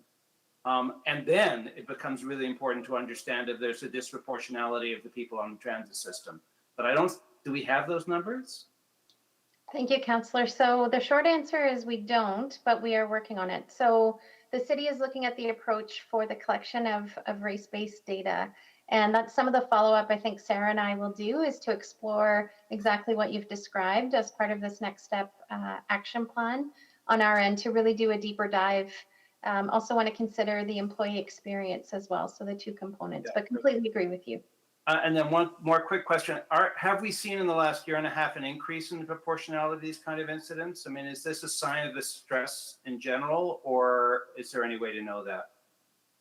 I don't have a lot of confidence in providing any comparative analysis. I think, to your point, one report is one too many. And is it that people are more comfortable reporting and maybe in the past weren't? It's not to say the incidents didn't exist. So just a little bit cautious. Fair enough. Yeah. Great. I'm out of time. Thank you. Thank you. Councillor Banga. Thank you. Again, I can see some good steps being taken by the administration. Either they're underway or they're about to be underway. And my first question is this Transit Watch text message. First of all, is it operational now? And what hours of the day it is being monitored, if so? Thank you, Councillor. So it's been operational since November of 2020, and it's 24 hours a day. So it goes directly into our ETS control center, and there's someone on the receiving end providing support around the clock. Okay, that's good to hear. And then equitable fine repayment options is the one. Obviously, the city is not going to be involved in that. We have to be involved with another party to administration that program. Have we started working on that? Like, who's going to be administering that program? So we don't have it designed. What we're doing is hoping to co-create it with different social agency partners at the table together. So no, we're not at the stage of identifying how it gets administered, who's leading it. To be honest, we're going to explore lots of different options and then make recommendations about next steps once we've done that analysis together and developed some recommendations together. Okay. And next question was in the de-escalation of fare enforcement, transit operators. So most of those things that we want the operators to do, they have been either, I guess, sent to them by their unions or their employer or with everybody. What more do we expect to do there? Thank you, Counselor. If I understand correctly, so we provide ongoing support and training. Both the union and employer, I think, are consistent in wanting to support our operators and minimize disputes that they experience within the job. So in terms of the fare side of it, again, they have the support from the control center. We've improved our response times and getting them the supports to whether it's TPOs or other it could be inspectors or police, depending on the matter, to respond and provide them with assistance as they need it within their job. So we're not changing the requirements or the expectations of operators. We just reinforce to them what their role is. And I'll just add, with the implementation of Smart Fare, we're really hopeful, again, that that'll further reduce those escalations. Just going on to the smart fare there, I mean, if somebody is sneaking in without paying, the machine itself is not going to say anything. I mean, it probably would, I don't know if there would be more escalations. So there'll be a visual indicator that identifies if someone doesn't have the appropriate fare for that particular trip. So it would involve, again, the operator kind of reminding them that the appropriate fare is required, and then we would follow the normal processes. Some of this pilot phase that we're about to enter will help us better understand the system functionality and then ensure that our work processes are updated to reflect it. Okay, that's all. Thank you. Thank you, Councillor Bang. Sorry. My question is really around the advertising campaigns. So many of the things we're talking about are what people should not do. And I'm wondering if we're going to look at promotional campaigns, or we can tell people what they should do, like how do they show respect. I was disturbed by the story where people would move if someone sat beside them that was BIPOC, and that's disturbing. So, but people can use their language, they can use their body language to show respect, and I was just wondering if you're considered the proactiveness rather than just what they shouldn't be doing. Thank you, Councillor. That's a very great point. I know in other jurisdictions, TTC comes to mind. They had a very successful, they called it an etiquette campaign, which was essentially about respecting each other and how to navigate and use the transit system. So I take your point. That's something Sarah and I can take back and incorporate into next steps on the campaigns that we're planning. I think it's a really important component. I mean, I'd rather catch people doing something right than doing something wrong, finding ways to reward that. So it's great. I really look forward to the ongoing work. I appreciate what you're doing. I think together we're trying to move the dial and make people feel safe and respected regardless of their background. So thank you very much. We look forward to that work. I see none. I will go maybe to Councillor Henderson. Are you going to move to receive? Yes, happy to move. This is just receipt for information, I think. Yes. So happy to move receipt for information. All right. Did anyone else speak to it? Seeing none, then I will call the question. Please vote.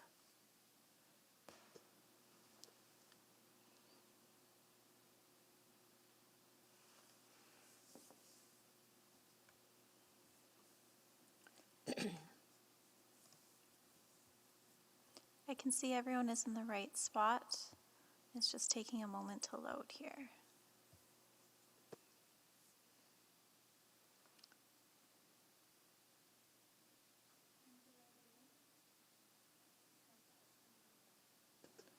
We're still waiting for Councillors Esslinger and Banga. Apologies, the system's just refreshing for me.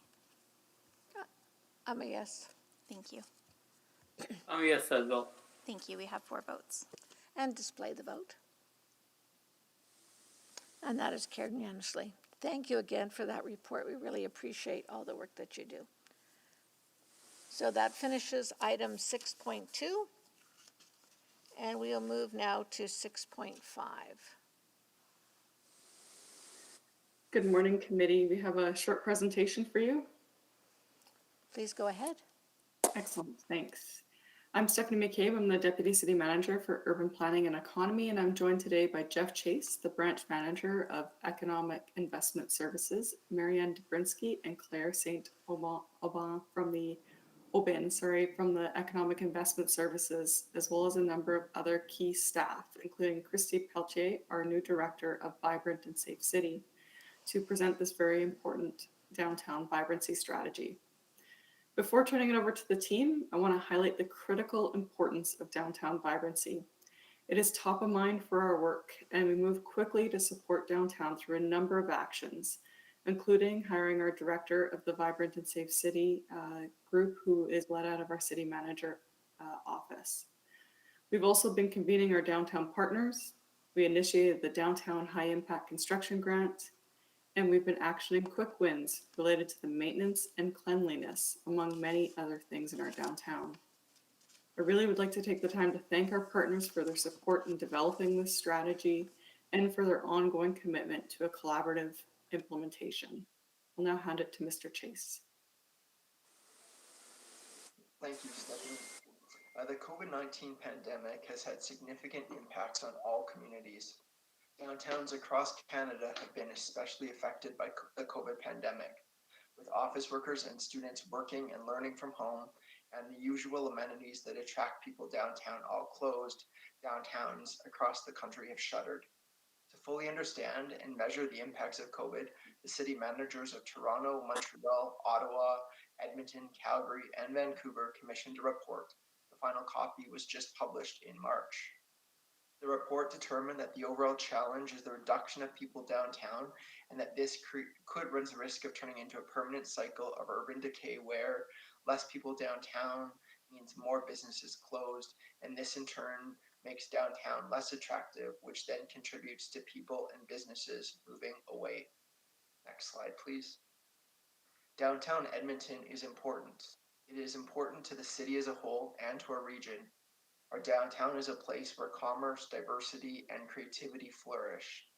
It's a place for everyone to gather, to celebrate, to share ideas, to learn, to trade, and to innovate. The area generates 9% of the city's property tax from less than 1% of its area. Downtown is recognized in the Edmonton Metropolitan Regional Growth Board Plan as a primary center for the region with the highest densities and delivering the highest levels of regional service. And a vibrant downtown is also essential to City Plan's vision for a city of 2 million people. Prior to COVID, our downtown was experiencing a massive transformation. Since around 2015, we've had more than $4.4 billion in private and institutional investment in our downtown. Compared to the rest of the city, 13% of citywide construction values have been realized downtown. We've added 2,500 new residential units and 3 major office towers. Downtown has also welcomed an annual 4 to 5 million visits for conferences, performances, festivals, and events each year. And all of this has now changed. Downtown is experiencing the same negative impacts of COVID as summarized in the Big Cities report that I referenced. A drastic reduction in office workers from the usual 60,000 and students from the usual 35,000 have all changed as work and studies have shifted to home. The millions of visits to business and attractions have been drastically reduced. Fewer people downtown, combined with COVID-19 restrictions, have severely impacted restaurants, personal services, and retail businesses, created a sense of hollowing out, and had a pronounced impact on marginalized people in our downtown. Next slide, please. In response to the impacts of COVID, the city and our partners have been actively working to support downtown relief through a range of initiatives, including the Economic Recovery Construction Grant, Tipanawa and Daytime Shelter Services, Enhanced Transit Security, the Patio and Retail Extension Program, the 2021 Technology Accelerator Program, just to name a few of the things that have been done. Combine that with our planned capital projects such as the Warehouse Campus Park, this work totals over 271 million in public investment downtown over the short term. Support for our downtown is not new, and the city and its partners have been agile in responding to the critical needs of our downtown, but there is much more work to do. Next slide, please. The city and its partners collectively understand that additional concentrated and urgent action is needed to support transition from relief mode to recovery. Deliberate intervention to bring back vibrancy is the next step. In collaboration with our partners, administration has created a strategy to increase vibrancy downtown over the next 2 years. The strategy is informed first and foremost by the perspectives and ideas of our downtown partners, also what we've learned and heard through the development of the Economic Action Plan and City Plan. Since last fall, the city's convened 3 roundtables with development downtown stakeholders to discuss the impacts of COVID on vibrancy. We heard from our business, arts, and culture, post-secondary, and community leaders who've offered more than 150 ideas to support downtown vibrancy. These ideas have formed the Downtown Vibrancy Strategy, which sets out a series of actions to be taken by the city and our partners. The city is just one contributor to this work, and it's critical that we work together as partners in implementation. And I will now turn it over to Claire St. Aubin to talk a little bit more about the plan. Thanks, Jeff. Before moving into more detail on the vibrancy strategy, it's important to note alignment to City Plan. City Plan sets the direction for a downtown that is attractive, accessible, and one that supports economic, cultural, institutional, and residential prosperity. The vibrancy strategy provides short-term actions that advance City Plan. More specifically, it targets each of the 4 components identified here. Next slide, please. The vibrancy strategy is rooted in 4 key pillars: downtown as a home, downtown as an economic hub, downtown as a destination, and downtown as a safe and welcoming place. The pillars represent the interwoven, vital signs of a vibrant downtown Edmonton. What makes downtown a destination also grows business, and a safe and welcoming downtown is a place people want to call home. Next slide, please. Each pillar guides a set of actions and activities needed to achieve desired outcomes.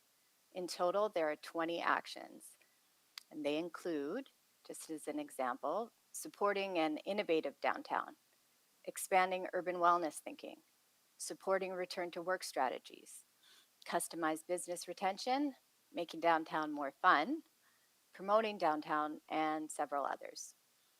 Actions identify estimated budget requirements, partnerships, and potential opportunities.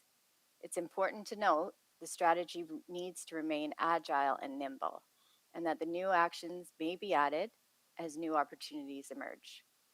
The goals of the strategy strive for inclusivity and equity. To help us understand more about the potential opportunities and the impacts of this work on diverse individuals and communities, the actions were developed using a GPA Plus and Recover lens, and these will continue to be applied during implementation. Next slide. Each action identifies potential partner organizations that can play a lead or collaborative role in implementation, and this may, in some cases, include a financial contribution. Implementation of the strategy is estimated to cost between $7 and $28 million. Through the engagement work we've done with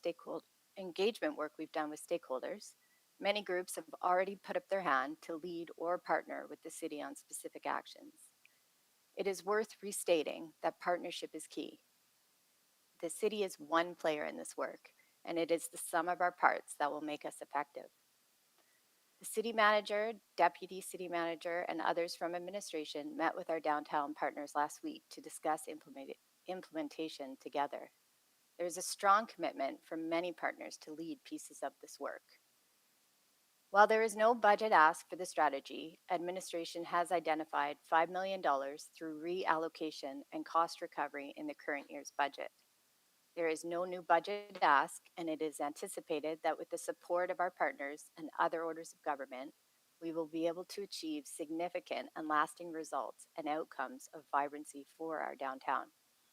Next slide. Downtown is the heartbeat of the city.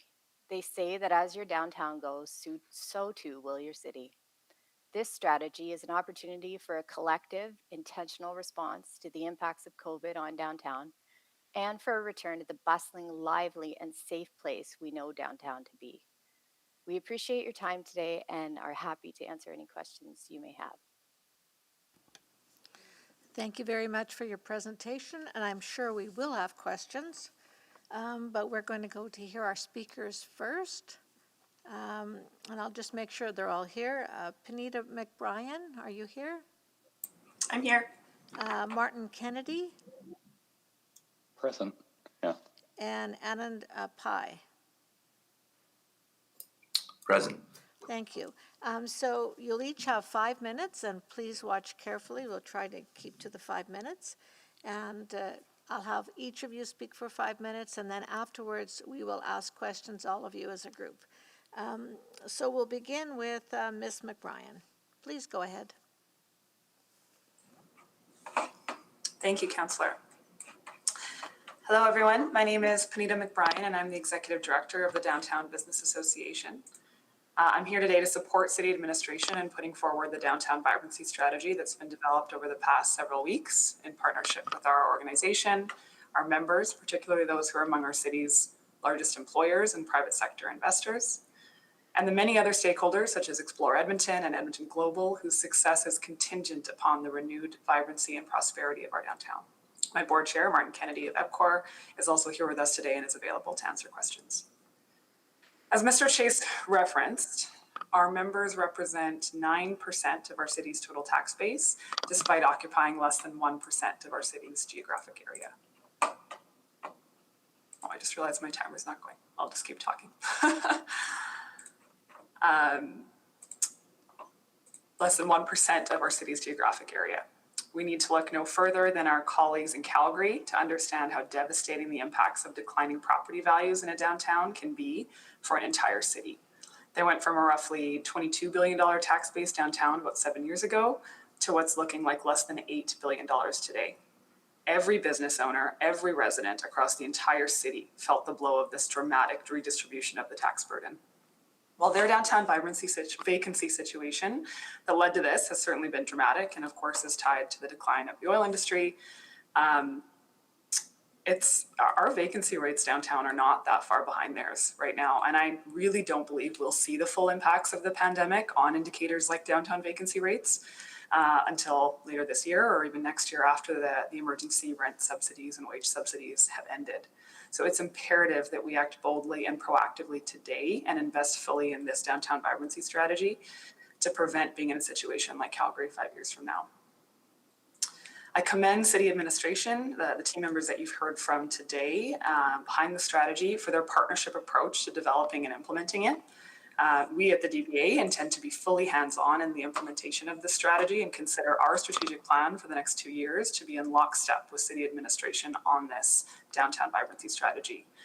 Our annual budget of just over $1 million will be stretched as far as we can possibly stretch it in service of fulfilling some of these actions. I know many of our partners and much of the private sector downtown is also fully on board with playing an active role in implementing this strategy. We're all fully bought into the gravity of the situation downtown and the best and worst case scenarios that could be playing out for our city over the next 5 to 10 years based on what happens downtown in the next 2 years.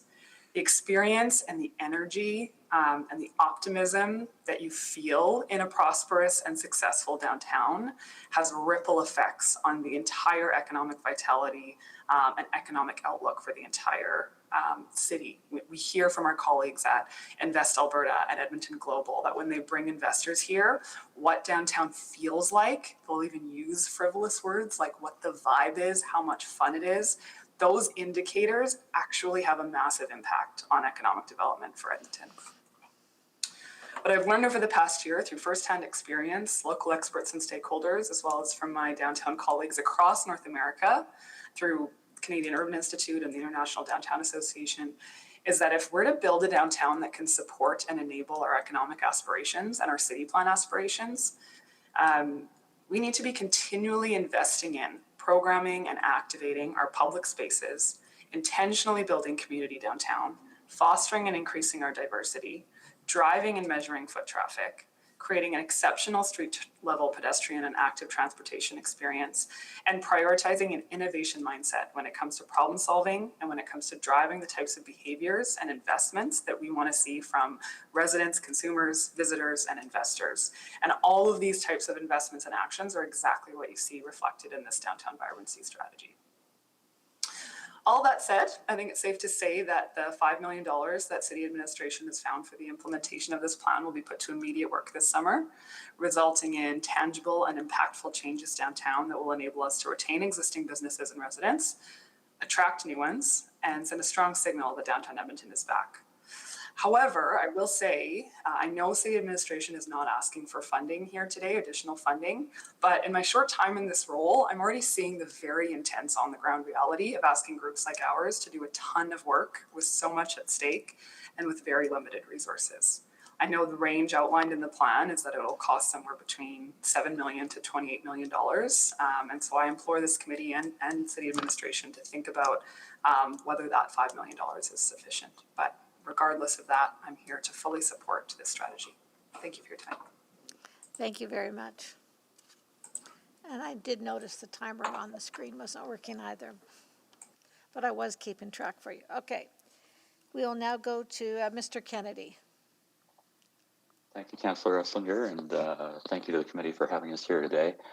One of my roles in the community is to chair the board of the Downtown Business Association, and as it happens, every 2 years we get together for our strategic planning session, and we held it just this past weekend. There was very high participation from our members in the consultation to build that strategy, and from the board and the staff over the weekend. And I wanted maybe to supplement what our executive director said with some observations out of that meeting that are relevant to this downtown vibrancy strategy. And the first is that the tone of those discussions, might surprise you, was overwhelmingly one of optimism and looking forward. We're all obviously aware of how great the challenges the last year and a half that we faced, and for many of our member businesses, for our community as a whole, we're not out of the woods. But despite those challenges, our members are not overwhelmed or discouraged. We're ready to create a brighter future and a more vibrant downtown. We also share a conviction that the DBA and our member businesses and all the partners we work with have the ability to make a difference. And we are prepared to be an active partner to support the city in implementing this downtown vibrancy strategy. We also recognize that our success is shared. We don't, as an association in our membership base, as a board, have a narrow view of success. We're not here to advocate for economic outcomes in isolation. We believe sincerely that social outcomes and economic outcomes are intertwined, and we all have a role to play in resolving systemic social issues. And an important measure of our success is a safe and inclusive and welcoming downtown for everyone. And finally, to move the needle, and that's what this strategy is all about, we need to apply resources, we need to focus, we need to take action. There's a lot of good thinking and work went into this strategy. To fully achieve the vision, it'll need funding to come to life. So on behalf of the board and our members, I'm here today to give extra emphasis to our executive director's endorsement for implementing administration's early actions recommended in the strategy. And I want to thank administration for finding a way to do that and take this initial action within the existing budgets. Makes it much more realistic, and we'll be quicker on the ground because of that work. It's important to be flexible and to move quickly. I think we saw that. You see many references in there to tactics like Downtown Spark that were mobilized very rapidly and without needing, multi-year processes to bring them to life. Because to create a successful recovery and to welcome workers and students back to downtown this fall, we need immediate action. And I would encourage you to make it a priority to fully implement the strategy. The parts beyond this year that truthfully will require incremental funding and a substantial commitment from the city and other partners. It's very important because the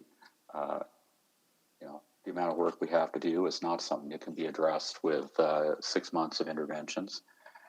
And again, I want to close by assuring you, you've got the support of the DBA, you have the support of our members to be active partners in implementation, and we look forward to working with administration and council to create a vibrant downtown. Thank you. Thank you very much for your comments. And now we'll go to Mr. Pai. Thanks so much, and good afternoon, or good morning to everybody here. My name is Nan Pai, and I'm the Executive Director at NAP Edmonton. We're the Commercial Real Estate Development Association. I also sit on the Downtown Recovery Task Force, which is a group of business people advocating for downtown recovery. And I'm the Chair of Programming at the Downtown Community League. So while I'm here today talking on behalf of NAOP, I'm coming with some experience on where we've been, and I've been lucky to have been helped by some of Edmonton's leading minds on where we could go based on our decisions today. Some really great people who couldn't be here today, but representing our members. So we know this isn't a uniquely Edmonton problem. And what I believe we'll see in the next 24 months is a widening of the gap between cities that use this crisis to invest in more economic diversification, more densification, and more work on equity, and those cities that don't. And so we see Edmonton's response as really positive and yet incremental. We saw patio expansions and repurposing of roads as really well done early wins. The opening of the convention center for vulnerable populations and things like Downtown Spark tided us through. And important property tax deferrals for businesses and incentives for construction are going to pay dividends in the long term. And this report gives us an idea of what we need to do next in the short term to get our momentum back. And I just want to commend administration for all the feedback that they got from so many stakeholders from around and outside of downtown, including so many of our members in a short amount of time. I did want to highlight a few areas that have come up in conversation with developers from here and across North America as we've been talking about this over the last year or so. One of the areas that I think is really important is that we need local data in order to make decisions and present a story that makes sense to all Edmontonians. Here's an example from Calgary. Because nearly 1/3 of buildings are empty in Calgary's downtown offices, they've lost $16 billion in value and over $320 million in property taxes since 2015. That's the first piece of data I hear from every Calgary developer that I talk to. And the story that every developer in Calgary and now every developer in Edmonton knows is that after funding their downtown library, LRT, convention center, and arena, Calgary City Council approved another $200 million in new investment in their downtown plan. So we need to be able to tell the story of how this and future investments in our downtown will help everybody through a more diversified economy, jobs, and supporting lower taxes by increasing the number of businesses paying in. We also, in my opinion, need to focus on the impacts of city construction projects through staging. We hear this from a lot of our developers that major investments are ready to take place because of the great investments in LRT, the downtown warehouse park, but they have to be done first. And we can do better at this by working with our partners in construction to understand the costs and impacts of staging these projects so that some parts can open early. And that's going to pay dividends in tenants and residents staying, especially for residents who have a shorter time frame for living in downtown. I did have the timer on, there we are. We need partnerships with the private sector and other orders of government. We know that this recovery will rely on the private sector, and so we hope the city can send a strong signal for downtown to incent more investment. The Downtown Economic Recovery Construction Grant is a really great example of this, and we want to thank the city for stepping up here. And provincially, we see alignment with the emphasis on an economic recovery, and we're happy to partner on ways to present options to our provincial representatives on areas that they'd be interested in supporting. Lastly, time and again, we heard from our members that because the city and province account for 40% of our total employment in downtown, that employers are looking for our largest organizations for guidance and leadership on how and when they go back to work. We've offered to help host a city-led large employer forum beginning as soon as possible to allow the city to establish a leadership role in helping employees safely and productively return to work.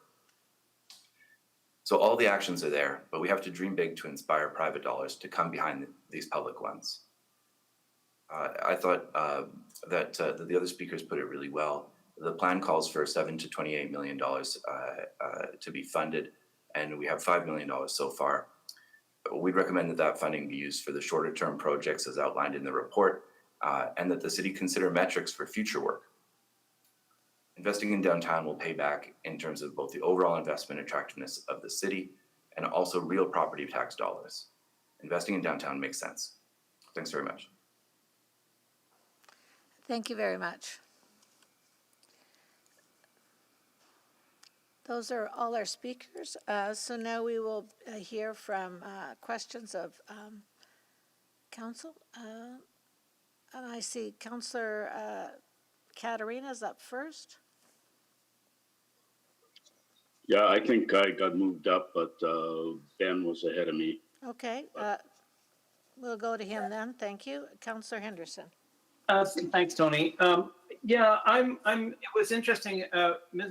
McBrien, your comments around programming intrigued me a little bit. And I want to just explore that a bit more with you.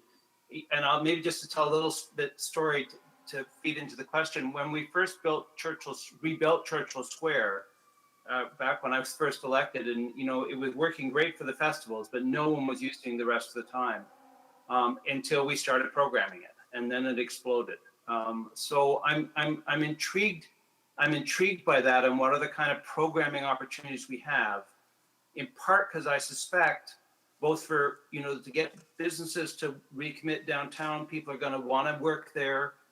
People are going to want to live there, and from a tourism point of view, even tourism within our city, people are going to want to come downtown because stuff is happening. So that programming piece, I think, may be quite important, and I'm wondering what other opportunities you feel are there just to increase that piece of making sure that there's stuff happening.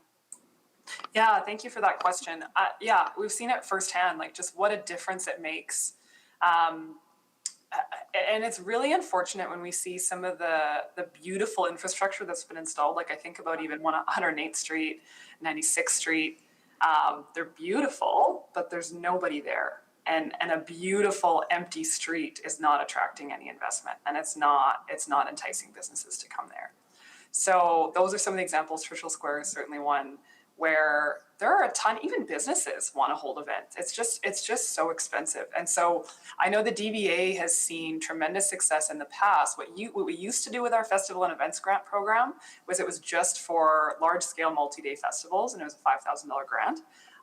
We threw that away this year, and instead it's wide open. So we're doing a festival and events grant where anyone, private sector or nonprofit, whoever you are, if you're holding an event downtown, we want to give you money.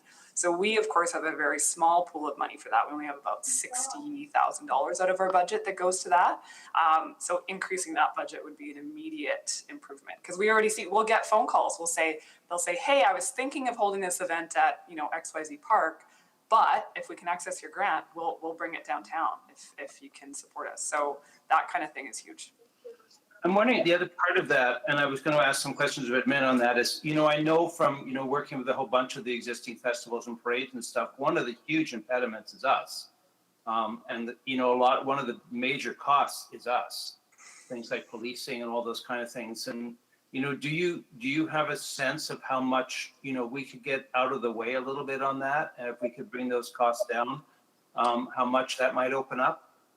I think Downtown Spark was the perfect example of that. So because that was a partnership between us and the city and Explore Edmonton and EAC, like we had to pay the costs, out of our chunk of the federal funding for the actual programming, but the city covered the operational costs that were required. So for Route 107, for example, the city did what they needed to do to get that ready.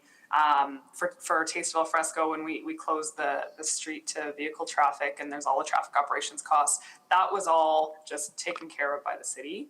And yeah, that makes a massive difference. So anytime the city can, not be, an additional $5,000 or whatever it is in costs for an event organizer, an event is way more likely to go forward. I'm just curious while I still have you there and have a minute left. Do we have a sense of more stuff that's coming? It seems to me that, doing things outdoors this summer is going to be, could be a quick win for us. And whether or not there's things that I can think of some, and I'm going to ask some questions of him in on that. But are you aware of things that we could move on quickly, taking advantage of the fact that it may be safer to do things outdoors than indoors and bring people downtown that way? Is there stuff sitting there, quick wins that are ready to go? Absolutely. I can think of about 100. Okay. Yeah. Great. Okay, thanks. I'll listen to the others and then I'll have questions of administration. Thank you very much. Thank you. Thank you. Then we'll go to Councillor Katarina. Thank you very much, and thanks for the presentations here. I wholeheartedly support this plan, and from the Downtown Business Association, activation of downtown seems to be sort of the theme.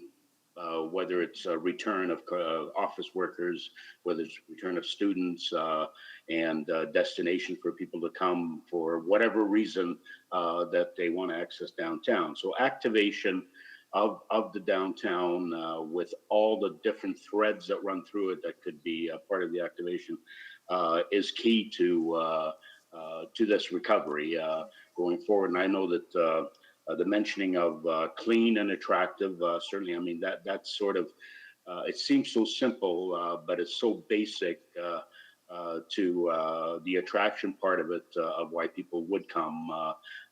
And that to me seems to be sort of the number one thing that we need to really address at the beginning to make sure that we cover that. And Amit, if that's something that your association has obviously considered and your feeling on that comment. Sorry, Councillor, what was the question? That in my mind, clean and attractive is sort of so simple that is something that we should be concentrating on should have been concentrating on all along, but should be something we concentrate on almost immediately in making some of those changes in order for those commercial workers to come back downtown, students and everything else, to greet them with an environment that is pleasant, if I could put it that way. Yeah, absolutely. Wholeheartedly agreed. And again, Downtown Spark was a great example of that. When we were doing programming on 104th Street, the city came in, cleaned up Michael Fair Park, renewed it, did a really thorough street cleaning, litter pickup sort of blast.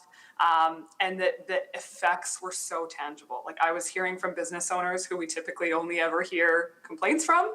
I was hearing, oh my goodness, 104th Street has never looked this good. Oh my goodness, Michael Fair Park has never looked this good. Thank you so much for making this effort. Like, customers notice the difference. Like, it really makes such a tangible difference. One of the things that we've noticed is that in cost saving measures over COVID, sometimes minor repairs aren't marked as urgent enough. So we'll end up with cracked sidewalks and little things that really do affect the experience of being downtown.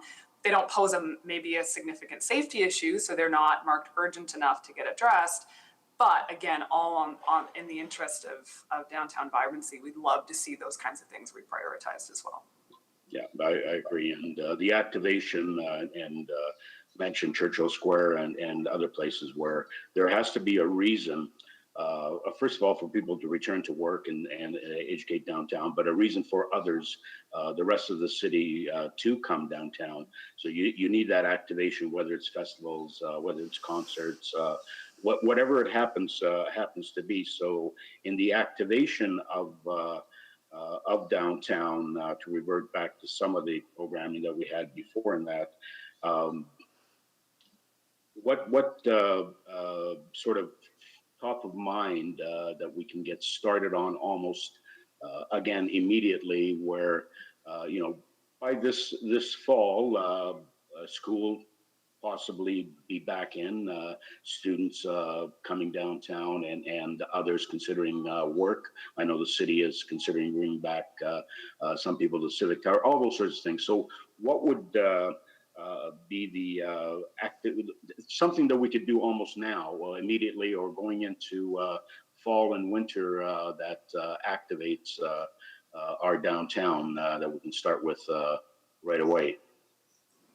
I think there's a whole bunch of options, and I think the city would plan to work with all of our different partners on answering that question. But I think immediately we know that working with all of our festival partners who typically have very large festivals downtown, helping them pivot and do smaller events throughout downtown and really sort of fill up all these summer days and really give people a reason to be excited to come back to work. I know a lot of our large employers are doing so, are bringing people back on a voluntary basis. So anything we can do to make our streets feel alive and fun and yeah, just full of life with our festival partners would be probably the quickest win in my mind. Thank you. I'm out of time here. I'll come back around for a few more questions. Thank you. Thank you, Madam Chair. We'll go to Councillor Banga now.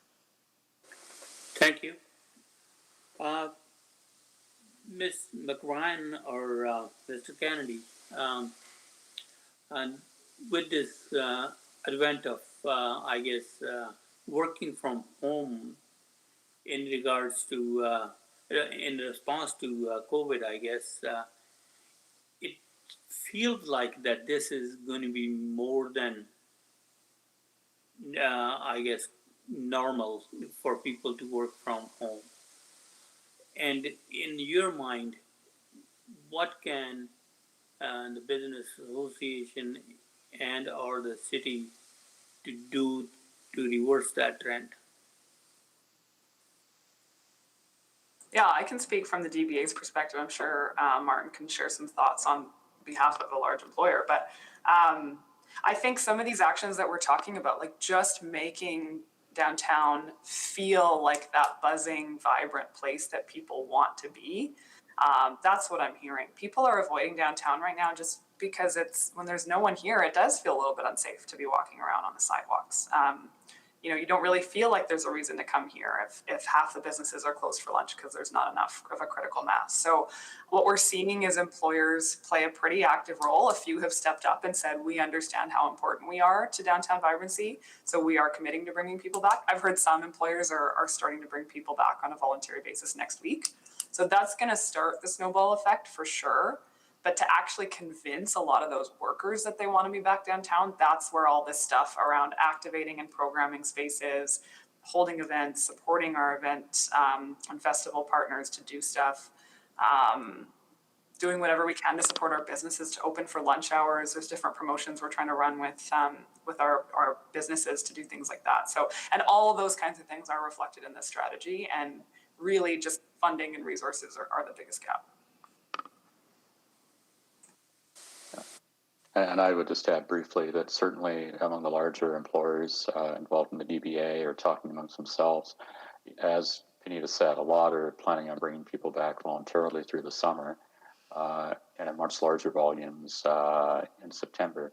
But what that atmosphere is like that greets people is of interest to all of us. And we're talking even now about what can we do even in terms of outdoor events that would engage people in early September at lunch, after work, encourage them to stay downtown and create not a persuade people to return to the office, but a celebration and an enjoyment of the experience. Okay, and that's all my questions. Thank you. Thank you very much, Councillor Banga. I just have a couple of questions. Mr. Pai, you talked about your many hats, including the Downtown Community League. And I guess I was just wondering about families coming back in. Festivals, activities will attract them. Is there any other barriers to families?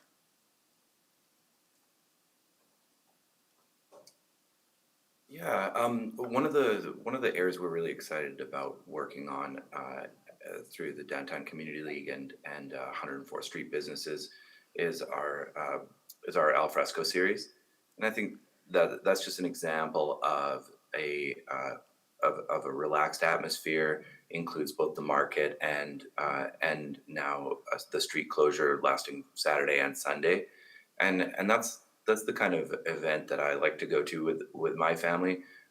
we're working on a number of other ways. Recently, with the Abundant Community Initiative, we were talking about even really simple things like walks and barbecues and little things like that that give you kind of a more residential feel. But I think, you know, one of the assets that we have also is the river valley, and so while I don't have little kids, I just think that when I host my family downtown, those are some of the things that are existing assets that we can really celebrate and keep helping. Thank you. I've always thought it'd be great to have people that came to the city and visited want to see a place where they bring their kids back.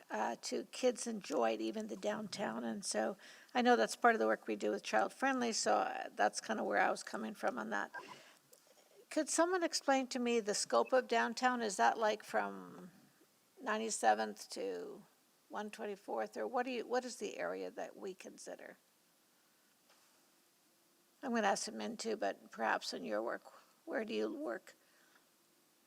I believe the plan, what's outlined in the plan, aligns with the downtown BIA's border. So it's 95th Street to about 111th Street-ish, from 104th Ave down, or 105th Ave down to the ledge.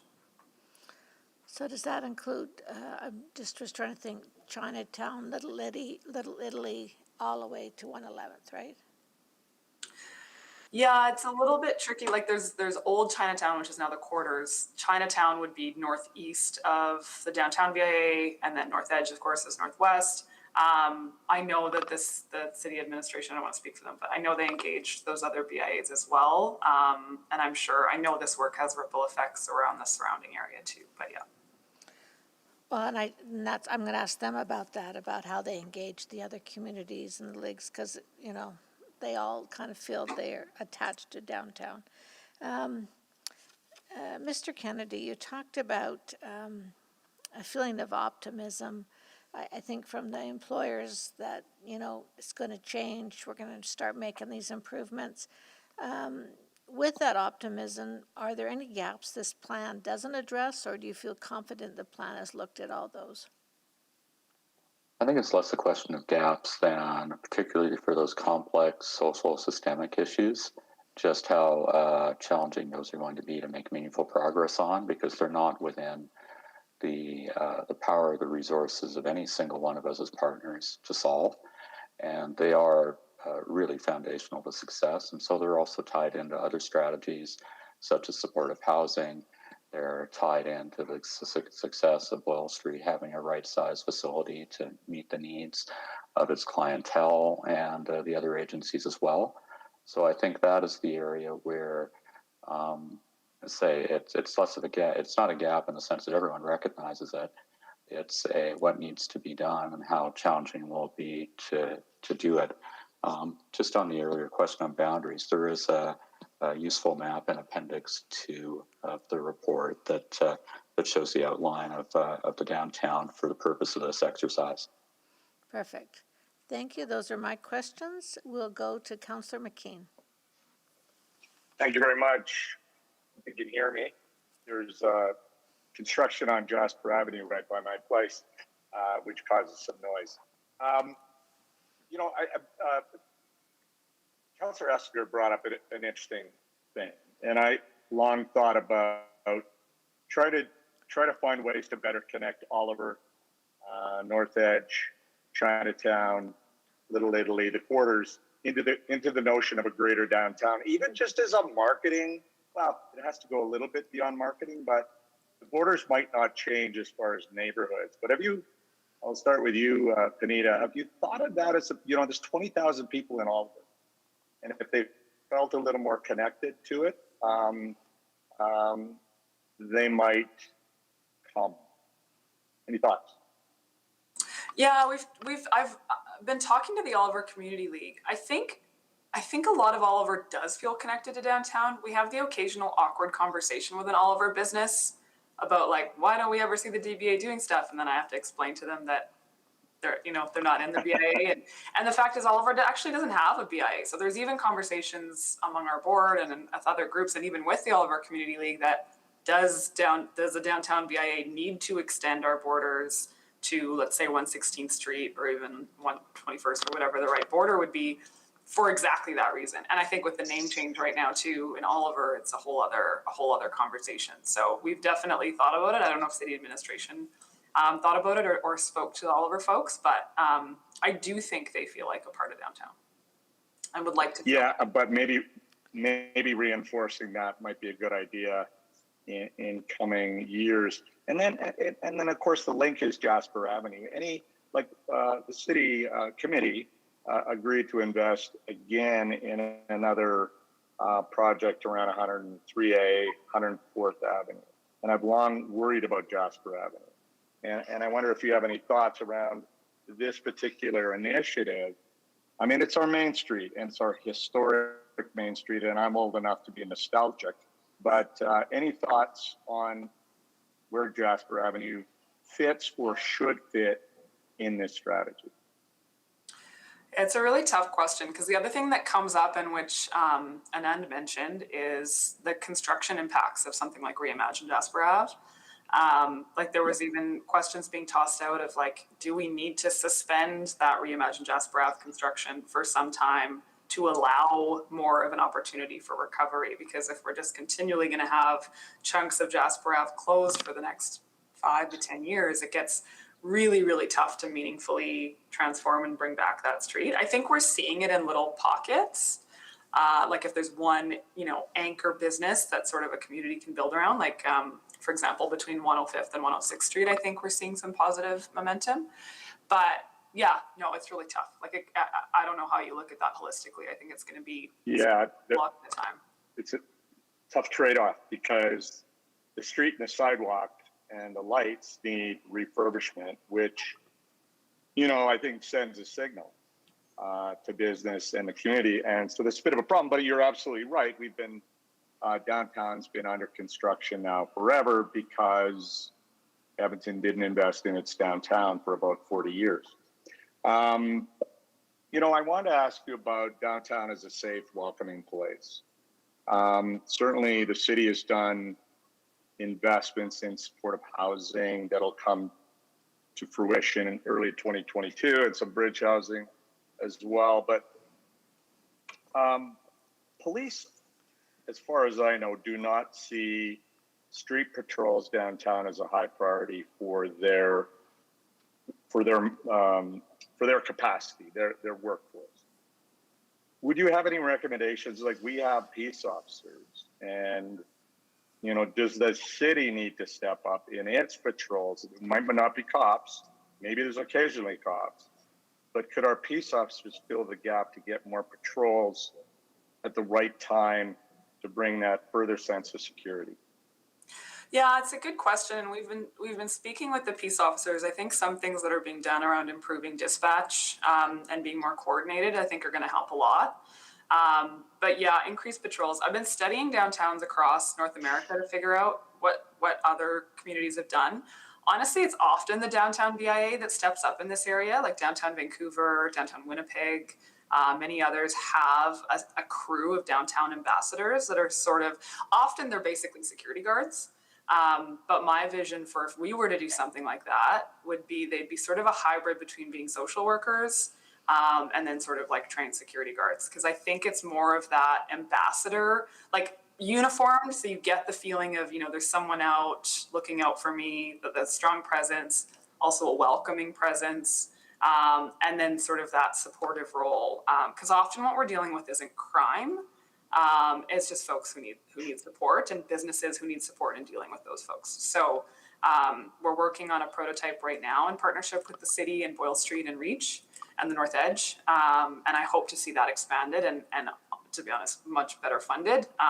Our budget's pretty stretched trying to get that off the ground right now. Out of time. Thank you. Thank you. We'll go to Councillor Katarina on the second round.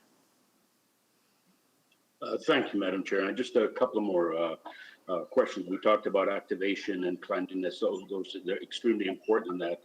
The other one that I wanted to explore a little bit was on accessibility to downtown. We because of just the nature of the construction going on, the rationale for it, all those things, and is actually the accessibility is a big barrier, not necessarily to people who are downtown right now, and even for them, there are issues with moving around and that sort of thing.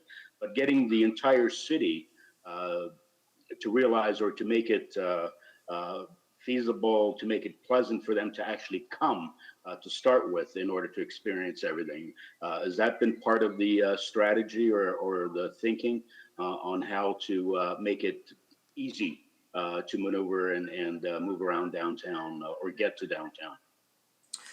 Yeah, and that's some of the work. Anand alluded to the Downtown Recovery Task Force. I'll maybe go to you after this, Anand, to talk a bit more about it. But when we talk about construction impacts, that's a big part of it, and making sure that, you know, for example, having the LRT construction going on at the same time as Reimagine Jasper, and like just the block, like the total blocking off of all arteries, like it's really, really challenging. I'm someone who's a big proponent for multimodal transportation. I don't think we need to be fully reliant on our roads. And even for me, like it's a lot right now. It's really, really tough to get in and out of downtown in a vehicle, even for transit, to be honest. Buses are delayed. So yeah, that's a big piece of it. But I mean, the Valley Line southeast leg cannot open fast enough. That's going to make a massive, massive difference. Yeah. And then if you want to add to that on the construction impacts. Yeah, does it seem like we've coordinated that part of it, all the different construction projects? Do you have a feeling that they could have been done differently, or so you're right, construction on Jasper at the same time as the LRT, at the same time, like it just seems overwhelming at this point. So agreed with that. I guess the chicken and egg, and I have some experience downtown, and I might speak to it later, but sort of the chicken and egg, in order to activate, whether it's restaurants or whatever else to attract business downtown, they require a population. They require actual customers in order to make that decision. In order to get actual customers, you need the attractions there for them to so it's always a conundrum of who moves first, and sort of a balance of in between of why would I go downtown if the restaurants aren't open? Why would I open a restaurant if there's no population to support me? Those sorts of things. So I'm sure nobody has an answer, which is, you know, the chicken or the egg, but how's that strategy seen on how to move that activation, or it's a combination of both, I guess. I don't know. Certainly attracting businesses back downtown will attract people to come downtown. Having people downtown will attract those businesses to relocate. Yeah, and I think you hit on exactly why this vibrancy strategy is so critical. Like that's exactly it. This is the city, in my view, the city and all of us as partners deciding we have to move first. Like we have to take proactive action. We have to spend some money and some energy on activating and creating reasons for people to be coming downtown. And then that's that sort of snowball that hopefully will just keep growing. And tied to all the other plans that we have in place as a city over the number of years on again, to the activation of walkable, even tying into the winter strategies on getting people outdoors during those months that are so critical to us because there's so many in that. All the things that go into getting what we want in policy, what we want as a city is to get people back on the street, which then would possibly attract more businesses, that sort of thing. The strategy of pedways and underground overhead pedways, underground pedways. No one has to go outside for convenience. You're not cold in the winter, you stay indoors. But the poor retailer out there selling a winter coat at a margin has to sell 1,000 t-shirts in the summer for the same margin. Those are the types of consequences of decisions that were made years ago. But now we've come to, sort of full circle that what we had as far as outside activity is gone because of decisions we made, and now we want to revert back to the way things were. So just a comment on that. I agree wholeheartedly that that is a challenge. Thank you. My Thank you. time's done. Thank you. Just to the committee, do we have your consensus to finish questions of our speakers? We just have Councillor McKean left before we have our break. Any concerns? Do we want to continue on and finish the item, Madam Chair? Well, we have questions of administration, and that could take some time, so I'm thinking we Okay, should finish yeah, our no, that's fine. speakers and then come back. Okay. Do I have a motion, I guess, to extend orders to finish hearing from our So moved. speakers? I'll move to finish questions of the speakers. All right, I could see all three of you. Any concerns? I'm going to do it by consensus. Perfect, I think we've all agreed. And we'll go to Councillor McKean. Yeah, thank you, and I'll try to be quick. We put too many pedways in, and then we had too many malls downtown, and it robbed the sidewalks of people. Benita, how are you talking to the new owners of City Center, East and West? I have, but I'm wondering if you continue to, if those talks continue about opening that large facility onto the sidewalk, getting some more fine grain retail onto the sidewalk. To be honest, yeah, we've been talking to them regularly. They're, of course, one of our biggest members and stakeholders. I honestly think that will be one of the most exciting and validating success indicators of this vibrancy strategy.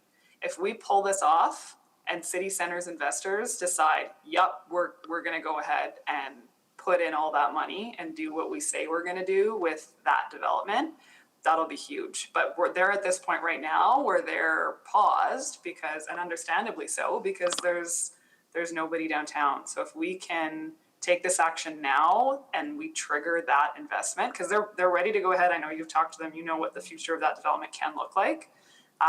They've got the people on board who want to see it happen. It's just a matter of sending the right signals and making the right investments so that they'll do that. Yeah, and I think you're right. I think that'll be a huge positive move for the downtown if that mall walks and talks differently and becomes sort of part of our sidewalk experience, which it has not been. And there's been long blocks of nothing to see, nothing to do, unfortunately, in our downtown. Mr. Pai, I'm afraid you're probably bored not getting any questions. So I'm gonna ask you one. There's this notion, I think it's very true, that cities become the engine of the provincial economy. And I think the argument here is that downtown becomes the engine of the civic economy in a lot of ways. So we would hope that other orders of government might step up. And I'm not putting this on you to do it, but do you know if there have been efforts to try to get some investment from the provincial government in particular? Because I know they've been lobbied pretty hard by Calgary to invest in the downtown. Do you know if we've been doing the same here? I'm not sure of all of the efforts. I know we've been a part of some conversations with the province specific to downtown Edmonton. They haven't said as much, but I do think that it is important for the city to go first. As Benita mentioned, this report says we're all going to jump at the same time, and yet, as you've identified, the province hasn't contributed to date. But I think this report is an important starting place where Calgary, puts in such a significant investment that gets them the opportunity to go and talk to the province. And so I think this report is the first step, and then talking with the province is kind of follows naturally. And we'll have specific items on where they can help, and I think we've started to form some areas where they can help. What would your message to the provincial government be in regards to Edmonton's downtown? I think I think mostly that that the overall approach that the provincial government takes in terms of lower taxes and kind of cutting red tape helps, you know, might help the overall economy, but that there are specific things for downtown, and we came to them with a noted high level economic development agency who said in their first day touring investors in downtown, they were robbed. That's a terrible story to start off with, and where we can go is instead working on all of the areas of this report, and working on provincial dollars in each of those areas. I think there's some things that they like better than others, but that they should look at our report and see where they want to add on. Thank you, and thanks to committee for the extension. Thanks, Madam Chair. Thank you. Thank you to our speakers. Thank you for your willingness to come early and share your thoughts with us. We are going to break because I have a sense it's not going to be a quick conversation with administration, so we'll break now until 1:30. We are in recess.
Welcome back to urban planning for July 15th.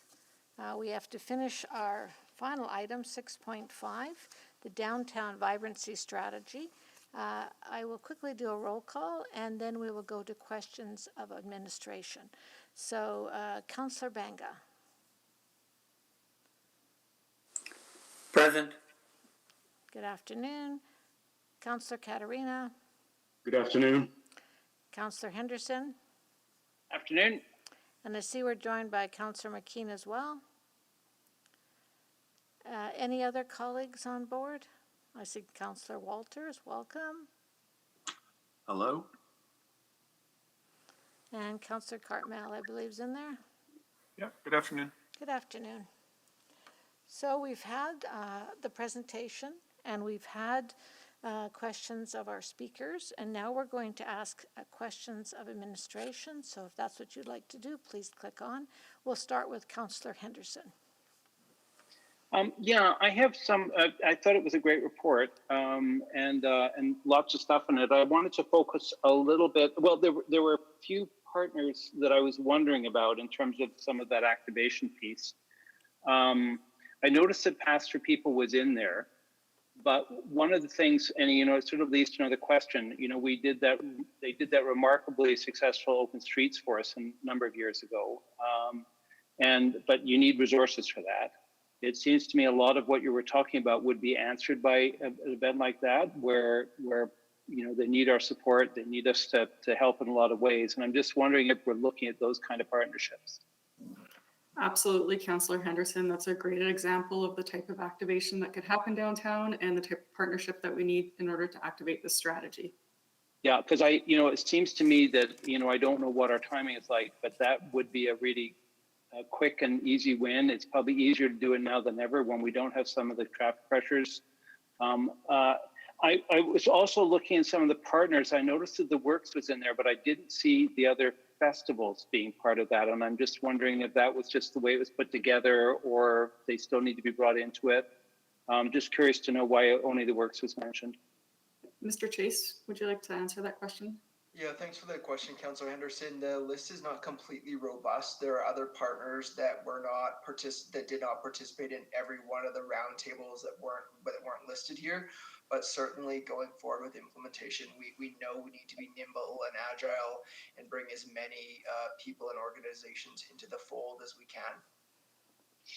Maybe just along that, and I think back, you heard you remember the kind of thing we went through in terms of Churchill Square and recognizing that we needed to program it. The thing I said at the time is not programming Churchill Square when we built it was a bit like building a pool and not hiring the lifeguards, but that did take our intervention. And I'm just wondering if we're looking at more of that kind of thing, where we can actually step up and activate and do the programming that's part of the activation. Councillor Henderson, the strategy itself is built on partnership with other organizations. Yeah. That is a key component of it, and the dollars allocated to it are intended to be leveraged with other people's dollars as well. A rethink of the city's role in overall activation of the downtown might be needed more long-term, but it's not the immediate need of the strategy itself.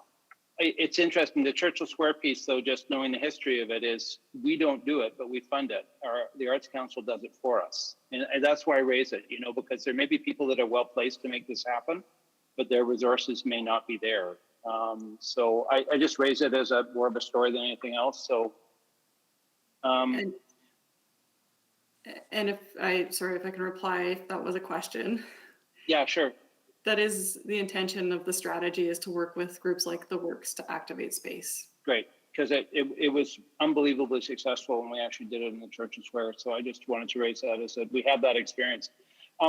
Just in terms of us, the expenses that often come up, a lot of it's policing. I realize that we don't have control, but are we looking at ways in which we can make it easier? Because I know that's been an impediment for a lot of groups. We are, and we definitely did that through Downtown Spark in terms of the cost for the operations and policing, but I noticed Mr. Smythe has just come off mute as well. Yeah, just another additional comment, Councillor. We're bringing a report to committee on June 30th that is in response to a motion Council made dealing with costs and red tape. So certainly we've engaged with all the parts of our corporation, including Edmonton Police, where there have been significant cost impacts, obviously, for them. So that's part of our report coming back to committee later this month. Perfect. And then one other thing quickly, so I don't have to come back on. The one group that it's a little bit on the edge, but that is out there and has been working that I didn't see also on the list was the high level line folk.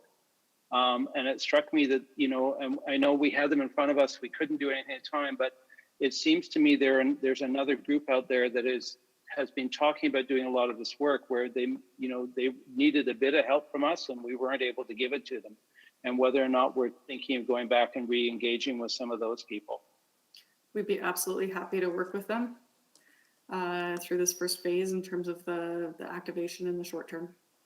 Great, thanks. Those are all my questions, and I will stop with 13 seconds left. Thank you very much.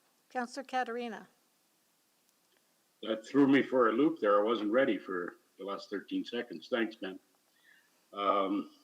So with the strategy, I absolutely agree with the strategy. I think it's terrific. I know that there's been a couple of comments that maybe the dollar amount, 5 million originally up to 28 million, might not be enough. But Ms. McCabe, I want to see if my understanding of this, we actually, the links between this plan and everything else that's going on, everything is linked together. And as an example, so this vibrancy report is linked to the construction grant, which was mentioned, and that was a big help. So that's $23 million above the 5.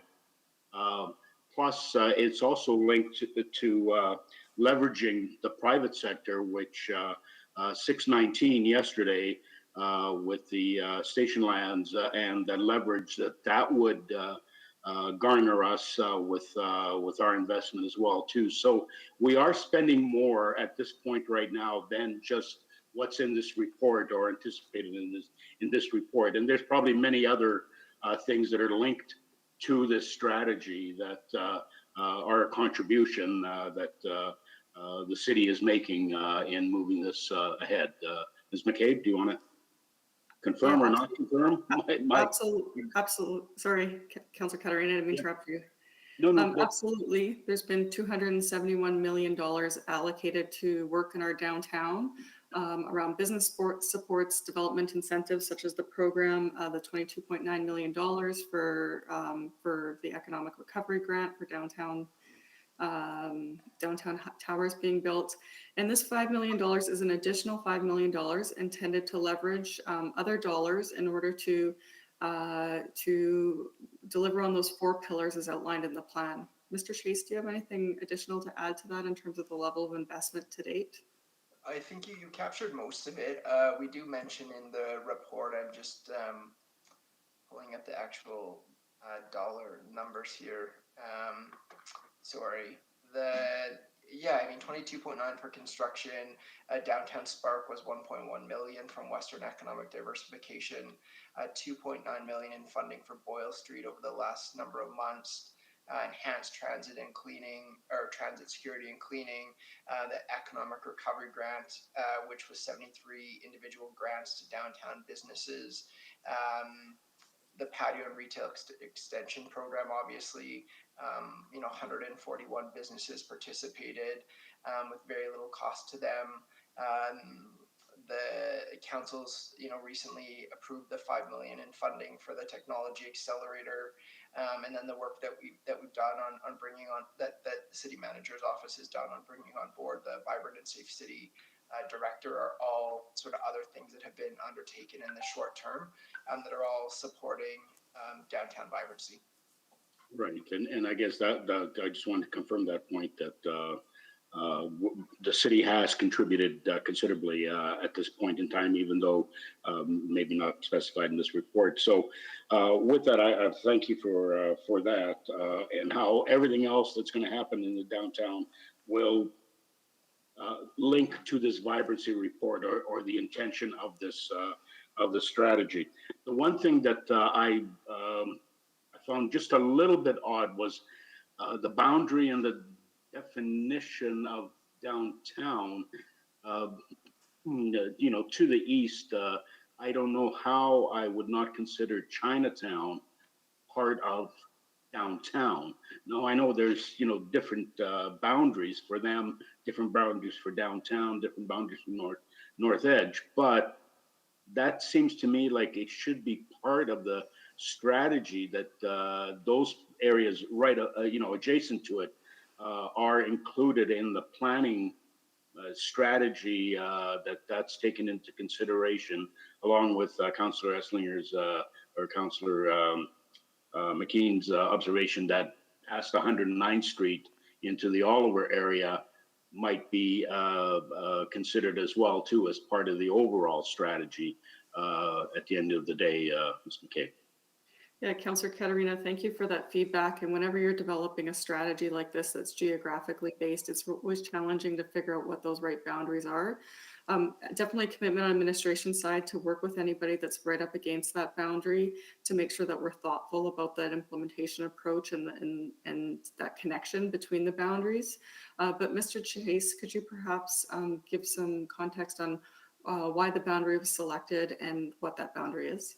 Sure. So we did use the boundary of the Downtown Business Association. That's the boundary that was selected given sort of the amount of time that we had and when we were trying to develop the strategy quite quickly. But I was reflecting over lunch on the question that Councillor Esslinger and you had asked about, the heart of downtown. It really is a living, moving organ, and it's connected to many other parts of the city, like Chinatown, like the North Edge BIA, like Oliver, like other areas that are outside the boundary. And so we really want to be thoughtful around implementation to make sure that we're continuously talking to, listening, and working with the partners, both within this defined geography, but those also that border it. And we're committed to doing that. We work quite closely with the other BIAs, as you know, and we certainly will make sure that we do that as we work on the implementation as well. Thank you. Thanks for that. Thank you, Madam Chair. You're welcome. I will ask a few questions. I appreciated the answer on Chinatown, because when you ask people where are they going in downtown, it's often including Oliver and Chinatown in their minds. They don't have the DBA definition of it. But I wanted to go down a different path because one of the pillars was downtown as a home. And, when I think of home, I think of people living there. I also think of children. And when I looked at the all the partners or the strategies, there was no mention of children anywhere. There's no partner from a nonprofit with children. So could you help me understand how we're making it a home if we're not including children? Yeah, Councillor Esslinger, it wasn't an intentional, it wasn't meant to be an oversight. We definitely know for downtown to be a home that it needs to be a welcoming place for children as well.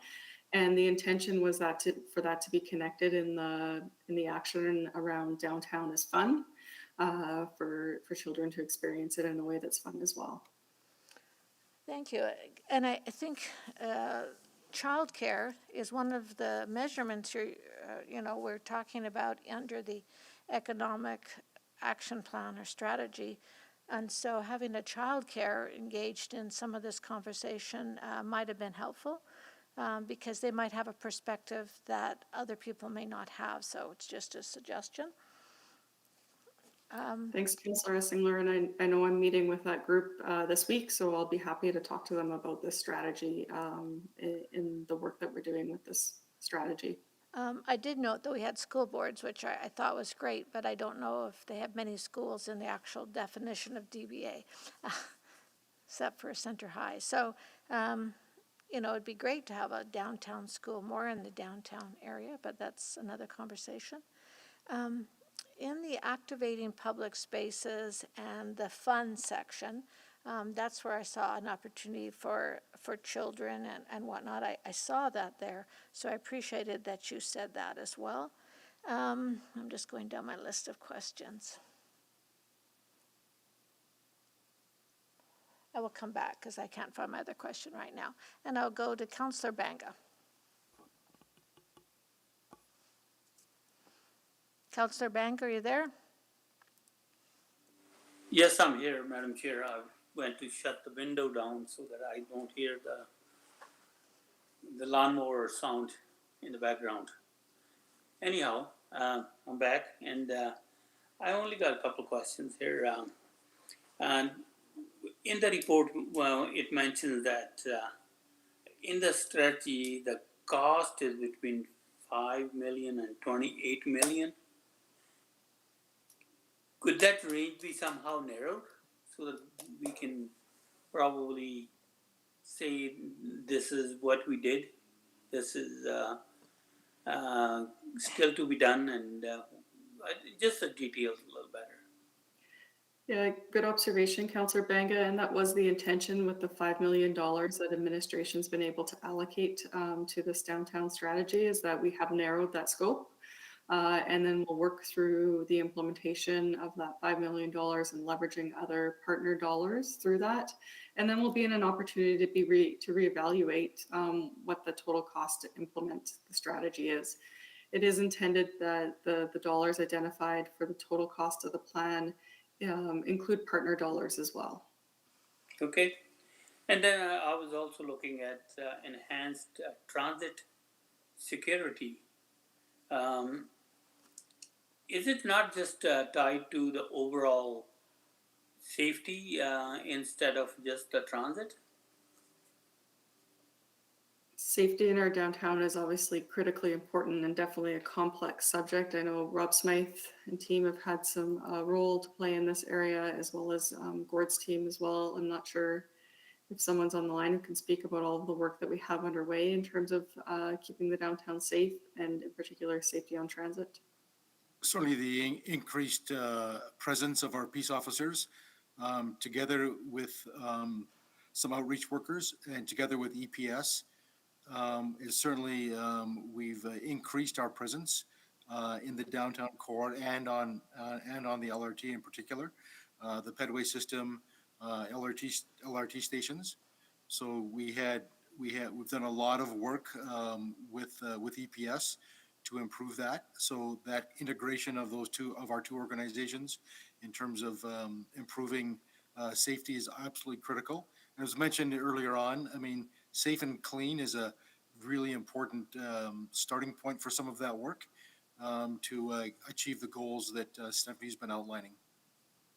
Okay, so talking about peace officers and police, how coordinated are they in working together, in complementing each other? Well, all I can do is speak in I guess, perhaps general terms, Councillor. You know, in my estimation, you know, we are much more coordinated and integrated, more so now than we have been before. So we are working hand in glove to deal with some of the challenges. And I don't have the data in front of me, but the last few weeks, or maybe a little longer, we've certainly seen a significant improvement. And as you're well aware, the third leg of that stool, if you will, is our private security firm that is now on board, that are part of providing that real safe environment. So it is early days, but certainly the city manager has been championing a lot of that work.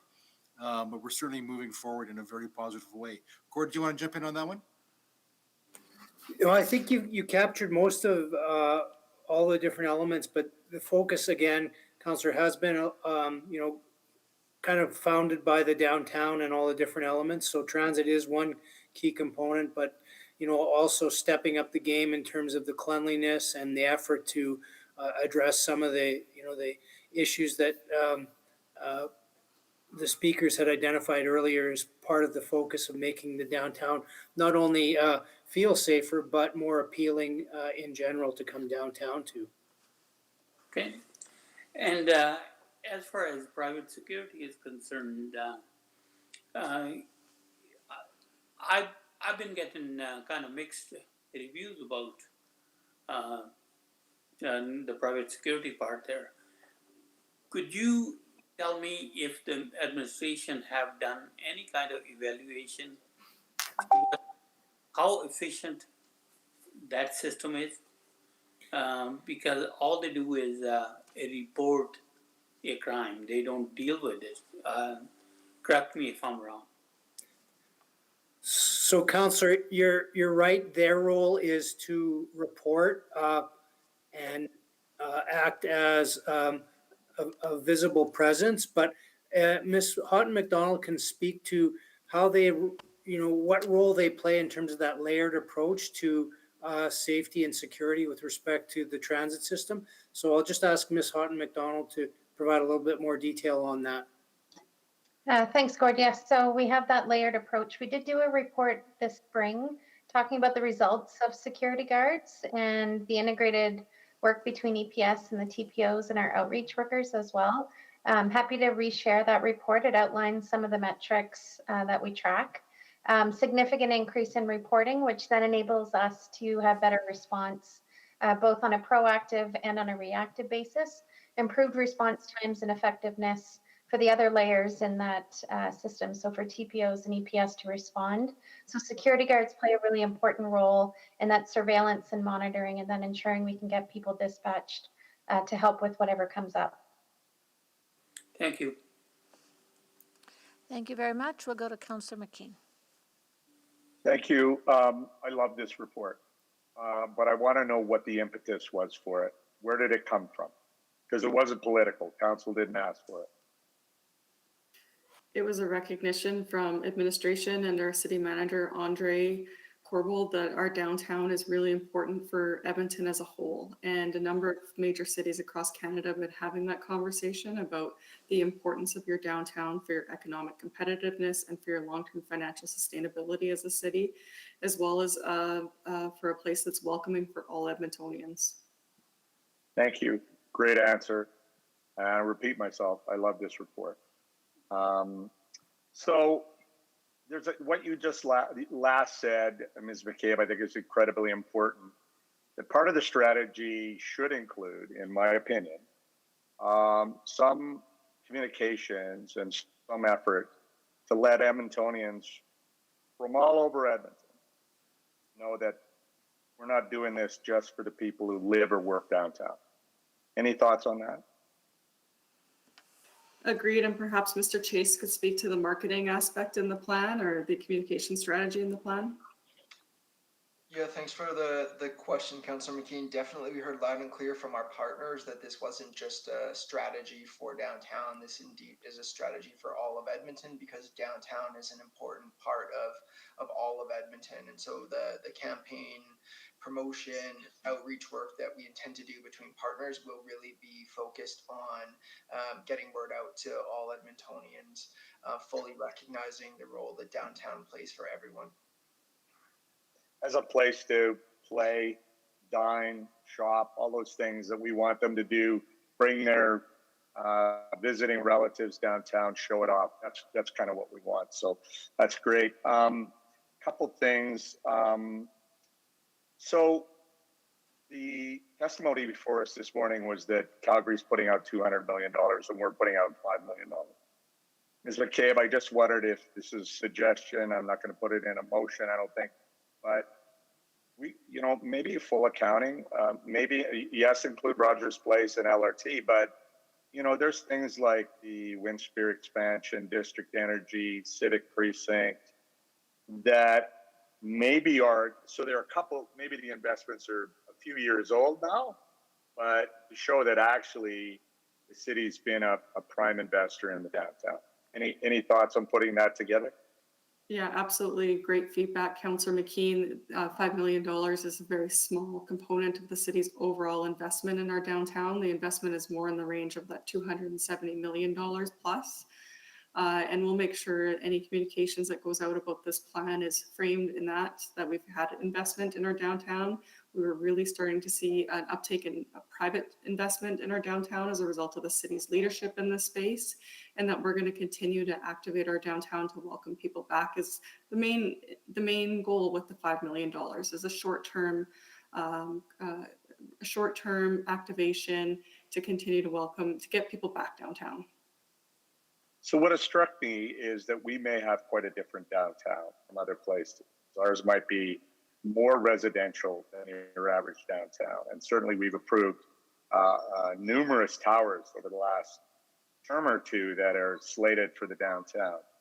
And that's great because the sidewalks don't roll up at 5 o'clock like they do in some other cities where they're largely office towers. But, and Councillor Escalinger brought this up a little bit, but I've had a number of developers say to me that one of the missing ingredients to have a full community downtown is say a K-6 or K-9 school. And I wondered if there would be, has there been any talk, or do you imagine any talk with the school boards about that need?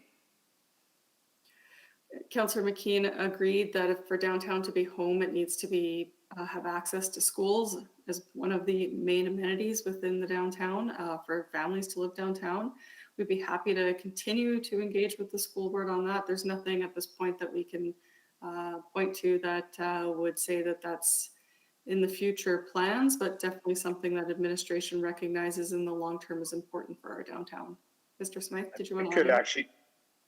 I was just going to say, I think it could be an economic development strategy as well, and developers may be interested in partnering on that in the podium of a tower or something. So it could be something that I just want us to think creatively about that, because a lot of workers may be attracted back downtown if their child could go to school right next door to them or close to them. So I might come around again. I won't promise. Thank you very much.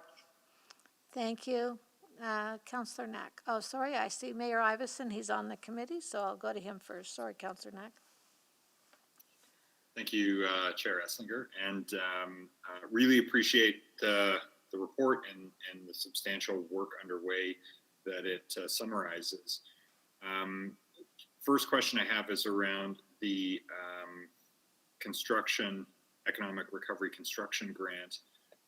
Those 2,600 construction jobs, just curious how we're measuring that. Is that people years of employment, or is that how many jobs we expect in this construction season? Mr. Chase? Jobs in the construction season based on the applications and the information provided by applicants. So these complex vertical construction projects are all likely to take more than a year. So I'm guessing the people years worth of employment is going to be substantially higher than 2,600 cumulatively. Correct. Wow, that's more than a hydrogen plant, which is also good. So, and it says from the uptake here, we're 324 million in new construction value. Is that a reasonable proxy, or at least an approximation of what the tax uplift will be to the city in the fullness of time once those properties are built? Ms. Pearson, or could someone from our tax team answer that question? We have the city assessor online. Hello, yeah, yes, Mr. Mayor, it would be proportionate to that amount. That would be the net new growth that will be taxable in the future. So ballpark at the residential mill rate, once the incentives wear off, what's that worth to the city going forward? Why don't you calculations in my head? Get a napkin and I'll come back to you in a minute. Okay, appreciate that. It's an order of magnitude, and maybe some of it would have gone ahead anyway. So it's hard to say we've induced all of this, but it might have happened eventually. But I think it's fair to say this accelerated a number of projects. I've heard from builders who went ahead this year with confidence because of this specifically. So how much is left in that incentive? Are we still taking applications? Do we think it'll be fully subscribed?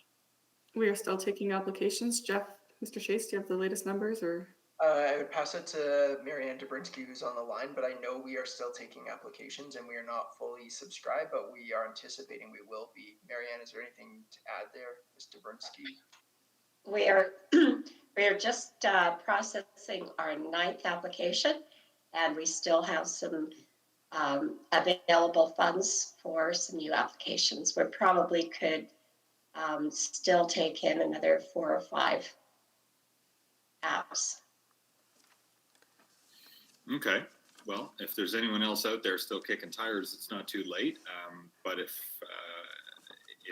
we need any of those back, I guess not to get too far ahead of ourselves, but if we cap out on this incentive, would there be any opportunity to reallocate any of the dollars in it to some of the other downtown vibrancy initiatives in here that don't have funding yet? So, Mr. Mayor, I would suggest that the funding, we are doing a review right now of all the COVID funding, including this that went forward, and then that would come up against other priorities as well. Oh, so So it's an opportunity, but we'd like to put it in the context of some of the other pressures. Okay, that's fair, but these are significant pressures, which is why it's here. So, Yep. That's correct. Yeah. And has there been any analysis on what is the economic impact of having, it's 12,054 new residential units. I forget what our number is for apartments. It's not 2.2. I think it's 1 point something is our assumption number for humans per unit for higher density construction. But I'm assuming we're talking about, 1,500 to 2,000 more Edmontonians residing downtown, walking about, supporting the retailers, providing eyes on the street, contributing to the labor market in availability in the core of the city. Has anyone, I know we presume that that's valuable. Are there any numbers behind that sort of thing that we can extrapolate from? That's a great question, Mr. Mayor, and I don't think we've got any numbers with us today. Mr. Chase, is there anything you could add? No, we don't, though the only thing I would add is that we do intend, one of the actions is around better data and making sure that we're coordinated in our data collection with our partners. So it's something I think we'd want to add to the list around, is there value in us measuring that in a more careful, pragmatic way in Edmonton? So it's definitely something I think we'd want to look at. Well, safe to say it has value. That's the assumption behind the program. It'd be great to put a number on those things, but thank you. Thank you. We'll go to Councillor Knack now. Thank you, Madam Chair. Sorry, just going to. Sorry, should have muted myself coughing. That's never pleasant. Thank you. And sorry, I hope this question hasn't been asked. I had to step away a bit just before the break and I wasn't here right at the start, so I might have missed it. But I just have one question related. This might tie a bit into Action 5. Overall, by the way, phenomenal report. Thank you for all the great work in that. I just want to ask about the supporting the innovative and smart downtown, and there's some very specific things that were just talked about. More broadly, I guess I'm curious about how we're going to tap into partners to help us accomplish these goals. So I've chatted with folks who, I think back to when we were discussing White Ave, and we had some community partners and business partners who wanted to help us accomplish vibrancy goals. And I'm curious if we're thinking about that and partnering with these organizations and groups to try to deliver on parts of this. Because it just wasn't clear. Action 5 seemed like it talked about it, but I wasn't sure. It's more broad. But I saw some nodding heads. So That's a critical component to this plan, and perhaps Mr. Chase could speak more about how we're actually going to do it. Yeah, definitely. And late last week, we met with a number of partners to talk about the implementation strategy. Certainly, Catherine Warren from Innovate Edmonton was present and committed to working with us specifically on that action, but also on a number of other actions. So we're working really to bring the group together on a regular basis. I know that Christy Peltier, the Director of Downtown Vibrancy, is on the line and has some thoughts on what that approach is going to look like as well. I don't know, Christy, if you had anything you wanted to add. Sure, happy to contribute. Thanks for the opportunity to be here. As Mr. Chase mentioned earlier in the presentation today, we talked about the complexity of some of the problems we're trying to solve and the many partners that we need to work with in order to be effective in pulling this strategy together and implementing it. So as the implementation strategy is still being developed, my focus over the next 6 months is really about coordinating some of the ongoing internal efforts that we already have in place My goal is to work with, my city colleagues, Mr. Chase, of course, and his team, city operations partners, citizen services, and of course the DBA and other BIAs to make sure that we're aligned. I think one of the early actions that I'm going to focus on is bringing transparency to what it is we're trying to accomplish, and what it is that we have on the books already. We're all out there trying to do our best right now, and I think the many things that are in place and that are happening sometimes divide and conquer our efforts. So really my goal is a bit of a conductor role to make sure that we're all working on the same things and that we're prioritizing our efforts in a way that is most impactful in the short term. That's great. Thank you. Yeah, really the question comes from a place of recognizing that there was a budget associated to this and we don't have unlimited money. We do have corporate partners who are ready to be at the table with us across different parts of the city. And I mean, it's something, and sometimes it can be as simple as, and I think we've talked about this, but I still don't know if the city's ever done it. We've had corporate partners talk about having sensors on our garbage cans to know when they need to be cleaned out. And I know we've talked about it, but I actually don't know if we've ever done it in the city. And so if we have corporate partners willing to do these type of things, I'm hoping we can maybe use this as a bit of a test to spread out. So I saw some nodding heads again. That looks like that's part of our direction, but I'll just let you verbally confirm. Yes, it is, Councillor Knack. We're absolutely happy to work with private partners on ideas exactly like that. Okay, great. Yeah, because I think there are a couple of them, and I'm guessing they must have been at that stakeholder meeting last week too. So that's great. I really appreciate this, and thank you for all the work. Those are all my questions. Thank you very much. And I had a couple more questions. I just turned my page over and I found them. And it's exciting we're doing this report today because I was able to see the City Hall fountain working today. So that should attract families downtown. So if you haven't heard, it's alive and well downtown, and children are already in the fountain. So that's great. But when I read Action 9 about enticing retailers to remain in and open in downtown, at a recent meeting, we talked not just about people in physical spaces, but vendors maybe down by LRT stations, things like that. Would that be part of enticing people to come and start businesses down here? Yes, it would. Councillor Essinger.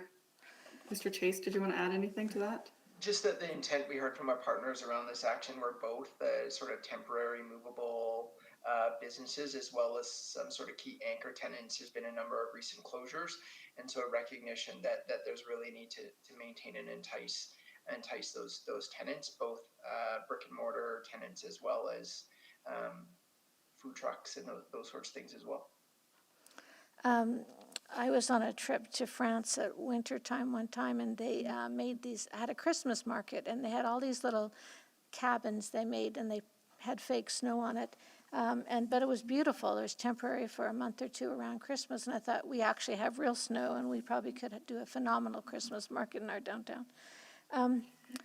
One of the other questions I had was, through Safe City Egg, we had people identify where they felt unsafe in the city, and I'm wondering, as part of the safety strategy, if we've looked at that as finding ways that we need to improve safety, that might inform some of the work that you're doing? That's a great data point. We do know that data is really important, and I'll make sure as we work through the work plan out of the city manager's office for the Safe and Vibrant City, that we use that data to help inform the work that we're going to do, Councillor. The other thing is, I just wanted to support Councillor McKean's idea of having a school in the downtown, and both Councillor McKean and I read a presentation where they had a tower with the K-6 school on the bottom, and then they had a childcare on the next floor, and then a senior center, and then people lived above it, and they used the park as the green space. And I thought, that's what really make a downtown come alive. If people are out and about, going to school, watching children play, it would be very exciting. So I certainly support working towards something like that. But one of the other things I had heard this morning from one of our speakers was the idea that we don't tell our story. And Councillor McKean asked about the data, but in our promotion to attract people downtown, when we tell our story, it's not just safe and welcoming, it's a fun place to be. But we do a lot of business here. There's a lot of companies still here that are alive and well. Are we going to look at the whole gamut when we do that promotion? It's not just a sad story, who's left, it's who's here. I think any marketing and storytelling we do around the downtown has to be absolutely very positive and a celebration of who's here and how the city is here to support Edmontonians coming downtown, encourage Edmontonians to come downtown. And it really does need to be focused on that positive outlook. And I'm sure with all the theaters and museums starting to open, there'll be lots more for people to do. Thank you very much. Those are all my questions now. We'll go to Mayor Iveson again. So the city is doing a lot, according to the report, and folks, including the Downtown Vibrancy, Downtown Recovery Task Force, have provided really good advice and urgency around this, and partnerships and that leverage people have discussed. And I know that they've been advocating to the government of Alberta as well, and I'm sure we've had some conversations. There seem to have been a lot of announcements about another large Alberta city's downtown and the mountains being moved even closer, I guess, to assist with that city's recovery, whose issues are distinct but overlap considerably with the pressures we're facing. So I was wondering about an administrative perspective, anyway, on the continuing conversations with the government of Alberta about support for downtowns in cities in Alberta generally, and whether there are specific things that we should be either asking for or advocating for, or comparators we should be looking to. Mr. Mayor, at the admin level, we've had some positive conversations with our provincial government counterparts. They've been at the table and helping develop this strategy, and they've had early versions of this strategy and have provided some input into it. And so we'll continue to work with them to make sure that they understand our perspective in terms of the importance of downtown and how Edmonton is uniquely positioned for investment into the future in terms of the type of grant programs that we have, as well as our ability to be able to deliver permits within the downtown. Well, I do think we have a lot of aligned priorities in terms of supporting business and its recovery, and in terms of returning vibrancy and the tourism economy and hospitality and many other things where we have shared alignment. I've said more in other places about the challenges we're having supporting vulnerable people, but that seems to me to be still, I guess I'd be curious your perspective. My assumption is that one of the most pressing challenges, not just for business, but for residents and perceptions of safety and for reopening in general, remains perceptions. And let me just say, actually, that downtown has never looked cleaner and sharper than it does. So the work that city staff have done and our partners have done to really spruce up the city, I've never seen it look as good, which is great. However, there's still a lot of visible human suffering in our downtown, and I'm still hearing a lot from our business community about the risk that poses from a perceived safety standpoint. And so I guess at the administrative level, is that part of the conversation? It's part of the conversation in our downtown, and I do agree that perception is a component of it, but I'd never want to diminish someone's experience if they did feel unsafe when they were downtown. And so I think a key component of this strategy is about activating space and getting people downtown in terms of eyes on the street, as well as the work that we're doing out of Rob Smythe's shop for support for people who are vulnerable in our downtown, because they deserve to have space in our downtown as well. And I think there's nothing like festivals, and which are the big activations. And we saw with the Hidden Figures the value of any kind of pop-up activation to give people. And I'm looking out my window at the fountain and seeing people waiting in it right now. I saw kids riding their bikes in it yesterday, which is very bad for the bearings. But it sure looked like fun. So I think anything we can do to create a destination, particularly in partnership with our festival partners and the BIAs and others and markets and other things that we can bring outside safely and then get people accustomed to with reopening. I guess there isn't really a question here because I'm assured by this report that all those irons are very much in the fire. But so I guess just to say thank you for those efforts and engagement and keep it up. Thank you for the feedback, Mr. Mayor. And if I may, I do know we have an answer to your question about Uplift. Oh, cool. Hello, Mr. Mayor. Yes, it's in the ballpark of $3 million a year with all the usual caveats around assessment and market value and so on. And that's permanent, ongoing tax uplift to the city. Correct. $3 Wonderful. million we didn't have last year. So, thank you, Madam Chair. Thank you. Well, that's all the questions that we have. So it is a receive for information. So I'm looking for that Happy to motion. move that. Councillor Henderson has moved that. Anybody want to speak to it before we call the question? Yeah, Madam Chair. I would, Sorry. Councillor Canarita, and then I think I heard Councillor McKean. Arm wrestle. So again, great report. I think it's probably obvious and well known, but I just want to make a point that we are all social beings, and the attraction part of being together, I think that has to really be considered. That even though we're virtually meeting here now, and it does the job, satisfaction though isn't maybe quite the same as being in person. So smell, taste, touch, all those things that would be attracting people to come downtown and to be together, I think is in line with all the strategy that we've heard today, because of being social beings, we require more than a screen in front of us and ability to communicate, which does the job, but I don't think it fulfills any of us to any great degree at this point. So again, with that, thank you for a great report. Thank you. And I think I heard Councillor McKean. yeah, sorry, Madam Chair, I don't seem able to click on. I just wanted to, as someone who's represented downtown for almost 8 years now, and someone who was on the original Downtown Vibrancy Task Force, offer my gratitude to administration for this report, which I had nothing to do with.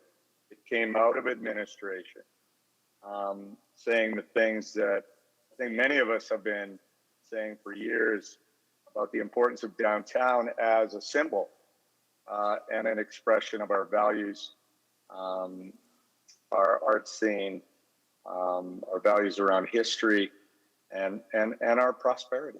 It all gets exemplified in our downtown, who we are, what we believe in, how we like to celebrate.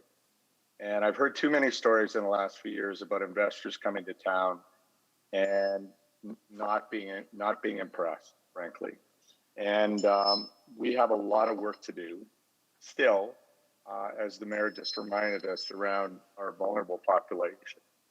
But I am convinced that the business community will rebound in new ways, but with strength. And I'm really optimistic about the number of towers that are on the books, and many will be built. And we're going to have a really unique residential downtown. We have a really nice, large park coming in the downtown, which will be a huge new amenity and will spark further development in and around the downtown and more residential development.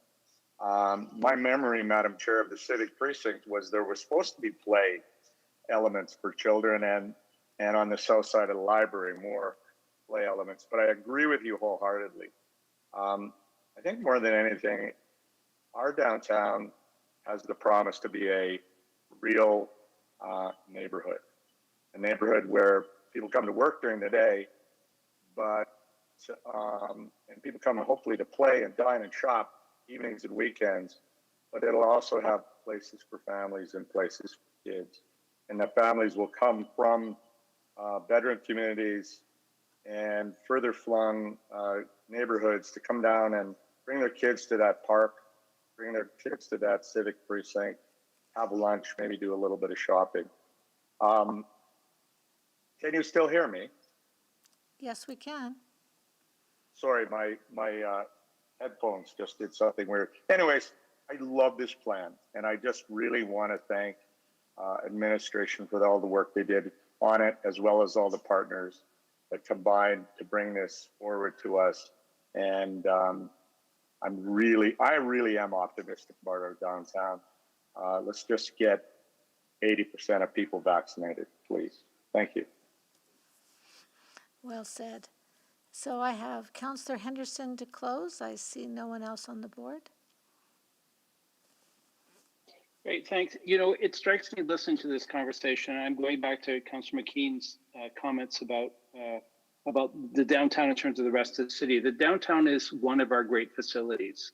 It is one of the great facilities that we have invested an awful lot in over the years, and it provides amenity to the entire city. The real challenge, I think, is going to be getting people wanting to come back into it again. And I think that's that's not downtown's fault. That is the fault of what we've gone through in the last little while. Is we've had a number of circumstances that have pushed people away, that have not let them use that facility. It pays off in three different ways, and I guess I'd never really thought of this before. That obviously a vibrant downtown, we've always pushed for that because we wanted more people living in downtown, and we've been hugely successful in doing that over the last 10 years or so. But I think what's going to become critically important, we were also seeing businesses moving back downtown because their employees wanted to be there.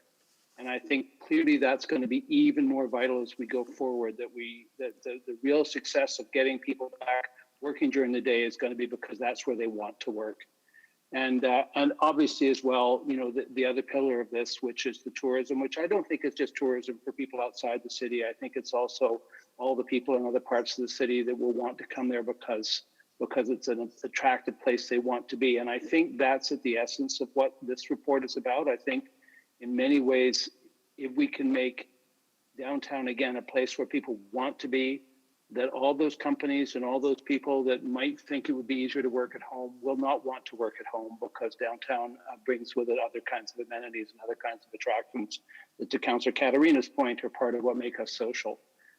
And that will get businesses back happening again, that will get people back into their offices, not because they have to be, but because they want to be. The same is true of building up the people who will want to move into downtown because it can provide them a quality of life and a style of life that is attractive and is urban and is exciting. And I think we were doing really good work on all that before. So what I really like about this report is I think it completely understands that first and foremost, we need to reinvest in doing something I think we were doing a really good job on before, which is convincing people that downtown is a place they want to be, is a fun place to be, is an active place to be, and is a facility and an asset that is treasured by the entire city. So I really look forward to see how this plays out, and I'm happy to support receiving it for information and the understanding that that means action. Thank you very much. Very well said. So with that, I will call the vote. Please vote.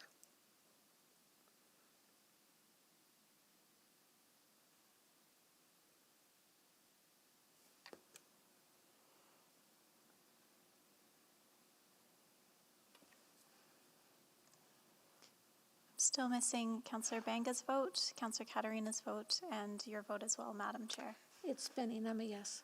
Thank you. Yes for me, Madam Clerk. Thank you, Councillor Katarina. I'm yes as well. My wheel is still spinning. We have 5 votes. Display the vote. And that is carried unanimously. Well, that concludes 6.5, and I neglected to ask for councillor inquiries. I have not been notified of any. Seeing none on the board. Any notices of motion? Seeing none, then we are adjourned. Thank you all.